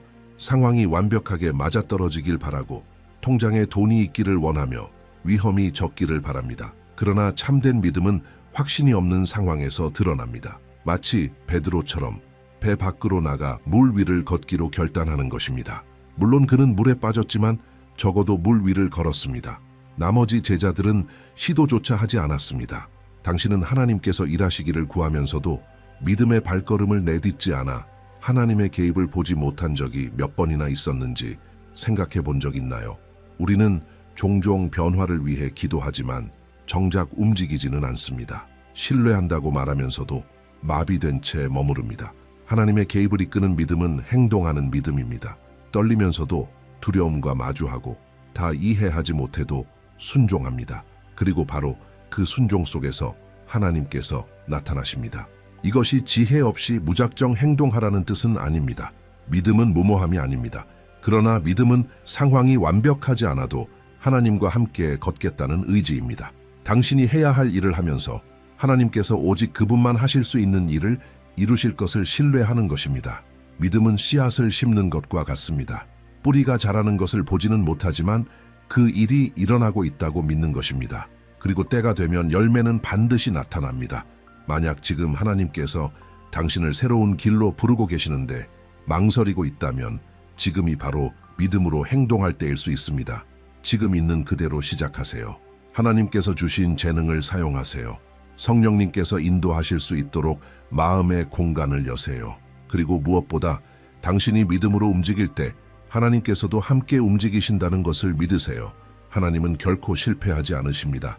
그리고 하나님께서 개입하실 때 우리의 작은 걸음이 위대한 성취로 바뀝니다.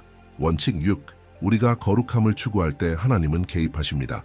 빌리 그레함의 설교에서 가장 자주 등장하는 주제 중 하나는 거룩함이었습니다. 그는 이렇게 말하곤 했습니다.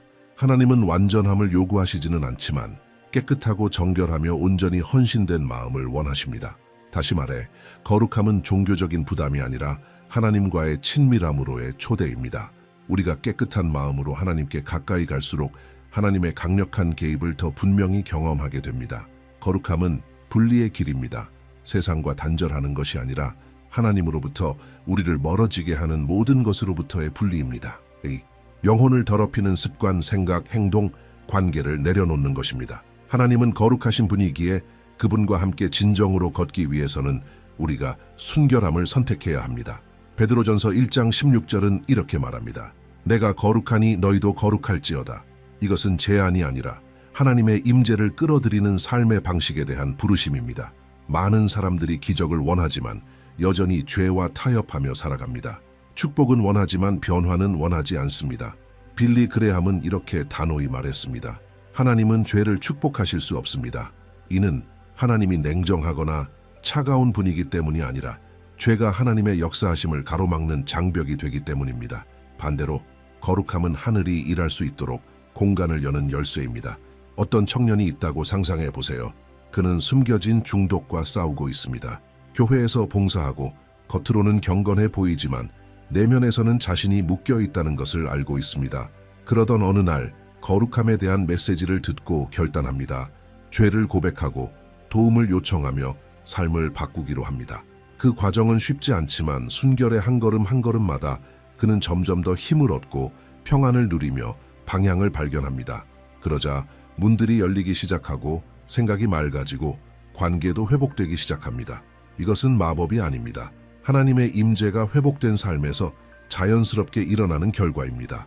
거룩함은 하나님께서 자유롭게 역사하실 수 있는 환경을 만듭니다. 하나님의 개입이 없는 이유는 종종 믿음의 부족 때문이 아니라 순결의 부족 때문입니다. 하나님은 일하시기를 원하시지만 동시에 우리가 그리스도의 형상으로 빚어지기를 원하십니다. 그리고 그리스도는 거룩하신 분입니다. 우리가 그분처럼 살기를 갈망할 때 하나님의 임재는 더 이상 멀리 있는 것이 아니라 늘 함께하는 동행이 됩니다. 이것이 모든 것을 바꿉니다. 우리는 더 분별력 있게 되고 하나님의 음성을 더 분명히 듣고 더 담대하게 걸어갈 수 있게 됩니다. 거룩함은 또한 매일의 선택과 밀접한 관련이 있습니다. 단순히 큰 죄를 피하는 것이 아니라 매일 정직하게 살아가겠다는 결심입니다. 예를 들어 험담을 부추기는 대화를 거절하는 것입니다. 마음을 더럽히는 콘텐츠를 보지 않겠다고 결단하는 것입니다. 모든 감정이 미움을 향할지라도 용서를 선택하는 것입니다. 그렇게 쌓인 작은 선택들이 하나님을 기쁘시게 하는 삶을 세우고 그분의 임재를 끌어들이는 토양이 됩니다. 당신이 하나님의 손길을 더 많이 경험하고 싶다면 내면을 들여다보세요. 성령님께 기도하며 정결해야 할 영역을 보여달라고 요청하세요. 정죄하려는 것이 아니라 자유케 하려는 것입니다. 거룩함은 당신을 다른 사람보다 낮게 만들지 않습니다. 그것은 당신을 예수님을 더 닮은 사람으로 만들어줍니다. 그리고 예수님을 닮을수록 당신은 하나님의 뜻 한가운데로 더 가까이 가게 됩니다. 바로 그곳이 기적이 일어나는 자리입니다. 빌리 그레함은 완벽한 사람이 아니었지만 거룩한 삶을 추구했습니다. 그의 삶은 진실성과 정직함으로 가득 차 있었고 하나님은 그를 강력하게 사용하셨습니다. 그는 하나님의 목적을 위해 자신을 구별한 사람이었습니다. 그리고 하나님께서 누군가를 그렇게 구별해 사용하실 때 그 사람의 삶에는 초자연적인 개입이 따라옵니다. 원칙 7. 우리가 그리스도께 완전히 항복할 때 하나님은 개입하십니다. 빌리 그레함이 평생 동안 반복해서 전한 메시지가 있다면 그것은 바로 예수 그리스도께 전적인 헌신을 드리는 것이었습니다. 그는 수많은 경기장과 TV 방송에서 복음을 전했지만 항상 중심으로 돌아왔습니다. 단지 예수님에 대해 아는 것만으로는 충분하지 않습니다. 예수님께 완전히 자신을 맡겨야 합니다. 하나님의 개입은 절반의 헌신 위에 임하지 않습니다. 하나님은 전적인 항복이 있는 곳에 충만하게 역사하십니다. 성경을 보면 예수님은 결코 억지로 누군가를 따르게 하지 않으셨습니다. 예수님은 부르셨고 그에 대한 반응은 각 사람의 마음에 달려 있었습니다. 그 대표적인 예가 마가복음 10장에 나오는 부자 청년입니다. 그는 계명을 알고 있었고 선한 삶을 살며 의로운 사람처럼 보였습니다. 그러나 예수님이 가진 것을 다 팔고 나를 따르라고 하셨을 때 그는 슬픈 마음으로 떠났습니다. 그는 악해서가 아니라 전적으로 항복할 준비가 되어 있지 않았기 때문입니다. 그는 하나님 나라를 원했지만 자신의 삶의 왕좌는 내려놓고 싶지 않았습니다. 그 결과 그는 하나님의 깊은 개입을 경험할 기회를 놓쳤습니다. 전적인 헌신은 단순한 종교 생활과는 다릅니다. 교회에 출석하고 찬양하고 봉사한다고 해서 반드시 하나님께 완전히 항복한 것은 아닙니다. 진짜 항복은 이렇게 고백하는 것입니다. 주님, 내 삶은 이제 내 것이 아닙니다. 나의 꿈, 계획, 시간, 마음 모두 주님의 것입니다. 그것은 예수님이 내 삶의 한 부분이 아니라 중심이 되시도록 자리 내어드리는 것입니다. 이런 헌신은 모든 것을 바꿉니다. 하나님은 더 명확하게 우리 걸음을 인도하시고 응답은 더 분명해지며 내면의 변화는 더욱 빨라집니다. 이전에 우리를 묶고 있던 것들의 힘이 약해지고 놀라운 평안이 마음에 자리 잡기 시작합니다. 그 평안은 상황에서 오는 것이 아니라 내 삶이 모든 것을 아시는 분의 손에 있다는 확신에서 오는 것입니다. 한 사람을 생각해 보세요. 그는 수년간 성공을 쫓아 달려왔습니다. 열심히 일하고 많은 것을 성취했고 사람들의 인정을 받았습니다. 하지만 마음속은 늘 공허했습니다. 그러던 어느 날 전적인 헌신에 대한 메시지를 듣고 그의 내면이 움직이기 시작합니다. 그는 진정한 삶이 소유에 있는 것이 아니라 내어드림에 있다는 사실을 깨닫습니다. 그리고 혼자 방에서 무릎을 꿇고 이렇게 기도합니다. 예수님, 제 모든 것을 드립니다. 더 이상 제 자신이 제 삶의 주인이 되고 싶지 않습니다. 그 순간부터 모든 것이 바뀝니다. 외적으로는 큰 변화가 없을 수 있지만 그의 내면은 완전히 새로워집니다. 그는 목적 있는 삶을 살기 시작하고 마음의 가벼움과 기쁨을 누립니다. 그는 인생의 의미를 발견했고 하나님의 개입은 전적인 항복의 순간에서 시작된다는 사실을 깨닫게 됩니다. 빌리 그레함은 이렇게 말하곤 했습니다. 그리스도의 십자가는 전적인 응답을 요구합니다. 당신이 온전히 받아들이지 않았다면 아직 그 의미를 모르는 것입니다. 예수님은 모든 것을 주셨습니다. 그분은 자신을 완전히 내어드리셨습니다. 그리고 그분은 우리에게도 같은 것을 기대하십니다. 그것은 부담이 아니라 특권입니다. 우리가 모든 것을 그리스도께 드릴 때 그분은 그것을 다시 우리에게 돌려주시지만 변화된 채로, 정결해진 채로, 영원한 목적이 담긴 채로 주십니다. 항복은 또한 통제권, 두려움, 의심을 내려놓는 것을 포함합니다. 이해가 되지 않아도 신뢰하는 것이고 감정이 없어도 사랑하는 것이며 아플지라도 순종하는 것입니다. 그런데 바로 이 결정 하나하나 속에서 하나님은 역사하십니다. 하나님께서 등장하시고 변화시키시며 치유하시고 회복시키시고 인도하십니다. 왜냐하면 하나님은 완전히 항복한 마음을 통해 영광을 드러내실 공간을 찾으시기 때문입니다. 당신이 하나님의 실제적인 개입을 삶에서 경험하길 원한다면 스스로에게 물어보세요. 예수님은 내 삶의 중심이신가? 아니면 단지 한 부분에 불과한가? 나는 정말로 항복했는가? 아니면 아직도 삶의 몇몇 영역을 하나님과 거래하고 있는가? 오늘이 결단의 날입니다. 그리고 만약 오늘 당신이 항복하기로 선택한다면 그동안 막혔던 것들, 무겁게 느껴졌던 것들, 불가능해 보였던 것들이 움직이기 시작하는 것을 보게 될 것입니다. 모든 것이 쉬워졌기 때문이 아니라 이제 더 이상 혼자 싸우지 않기 때문입니다. 당신은 이제 만왕의 왕의 통치 아래에 있기 때문입니다. 빌리 그레함은 세상을 떠났지만 수백만의 삶을 변화시킨 유산을 남겼습니다. 그 비결이 무엇이었을까요? 그는 특별한 사람이 아니었습니다. 그는 평범한 사람이었지만 전적으로 비범하신 하나님께 항복한 사람이었습니다. 그리고 그 동일한 하나님께서 지금 당신의 삶에도 개입하길 원하십니다. 당신이 모든 것을 내어드릴 준비가 되어 있다면 원칙 8. 우리가 하나님께 의존함을 인정할 때 하나님은 개입하십니다. 빌리 그레함은 항상 이렇게 가르쳤습니다. 인간의 가장 큰 약점은 하나님 없이도 살 수 있다고 생각하는 것입니다. 그는 말하곤 했습니다. 인간은 하나님께 의존하도록 창조되었습니다. 그리고 하나님 없이 살아가려는 모든 시도는 결국 좌절로 끝납니다. 이 진리는 지금도 여전히 유효하며 깊은 의미를 지닙니다. 하나님은 우리가 혼자 강해지길 원하시지 않습니다. 하나님은 우리가 모든 일에 있어서 그분을 의지하기를 원하십니다. 마치 자녀가 아버지를 신뢰하듯이 말입니다. 이러한 의존을 인정하는 것은 단순한 겸손한 자세를 넘어서 영적인 위치를 정립하는 일입니다.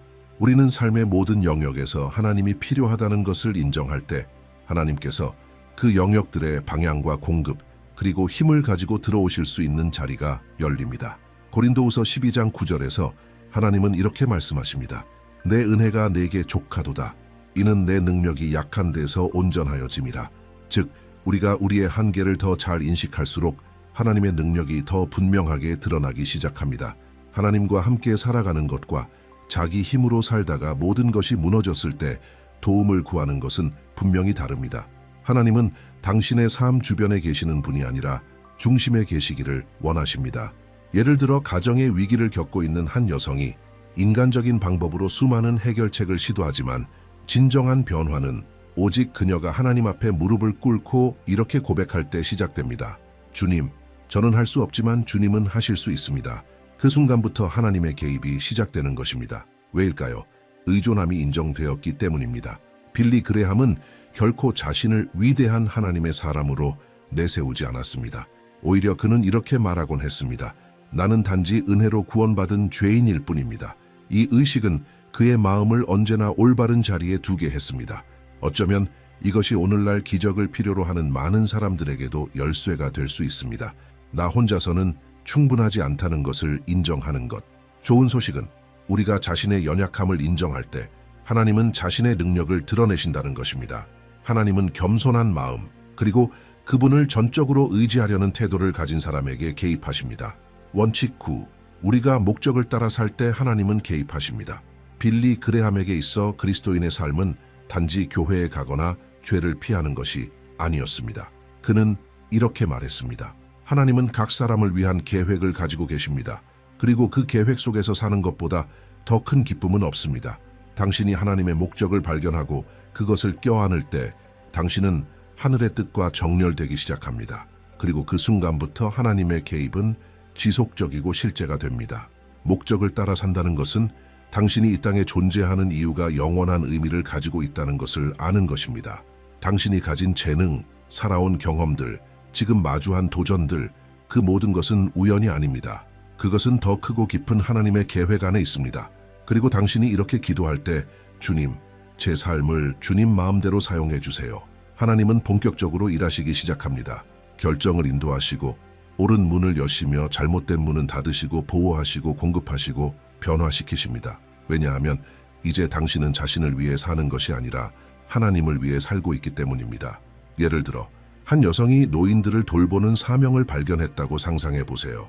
처음에는 그런 일을 전혀 생각해 본 적이 없었습니다. 하지만 교회와 함께 양로원을 방문하면서 마음속에 무언가 다른 감정이 피어나기 시작합니다. 그녀는 그들에게 기도해주고 이야기를 들어주며 봉사하기 시작합니다. 그러자 하나님이 그곳에서 놀라운 일을 시작하십니다. 감정의 치유, 가족 간의 화해, 심지어 구원까지. 그녀의 삶은 전에 없던 빛으로 채워지기 시작합니다. 왜일까요? 그녀가 자신의 목적 안에 들어갔기 때문입니다. 빌리 그레함은 수많은 사람들에게 복음을 전했지만 그가 가장 중요하게 여긴 것은 하나님의 뜻 중심에 있는 것이었습니다. 이 원칙은 모든 사람에게 똑같이 적용됩니다. 그 일이 크든 작든 상관없습니다.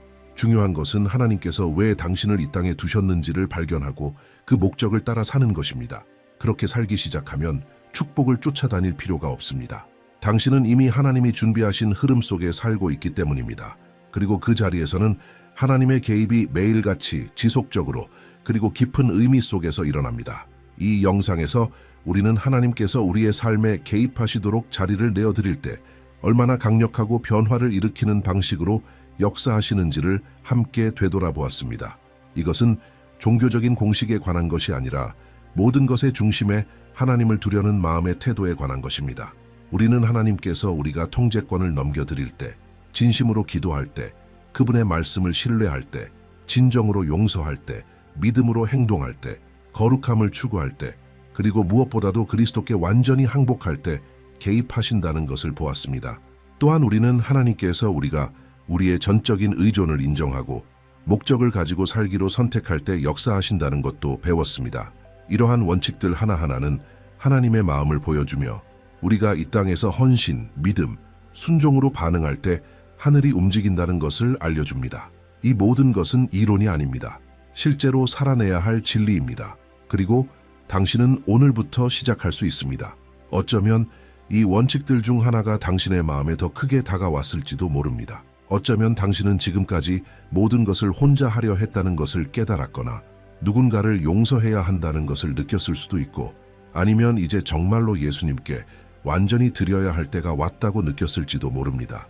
무엇이 되었든 분명한 것은 이것입니다. 하나님은 개입할 준비가 되어 계십니다. 그분은 단지 당신의 예를 기다리고 계십니다. 제 제안은 이렇습니다. 이 원칙들 중 하나를 선택해서 이번 주에 실천해 보세요. 의도적으로 진실하게 믿음을 가지고 행해 보세요.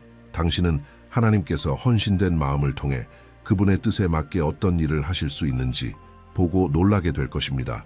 우리가 선해서가 아니라 하나님께서 신실하시기 때문입니다. 그리고 기억하세요.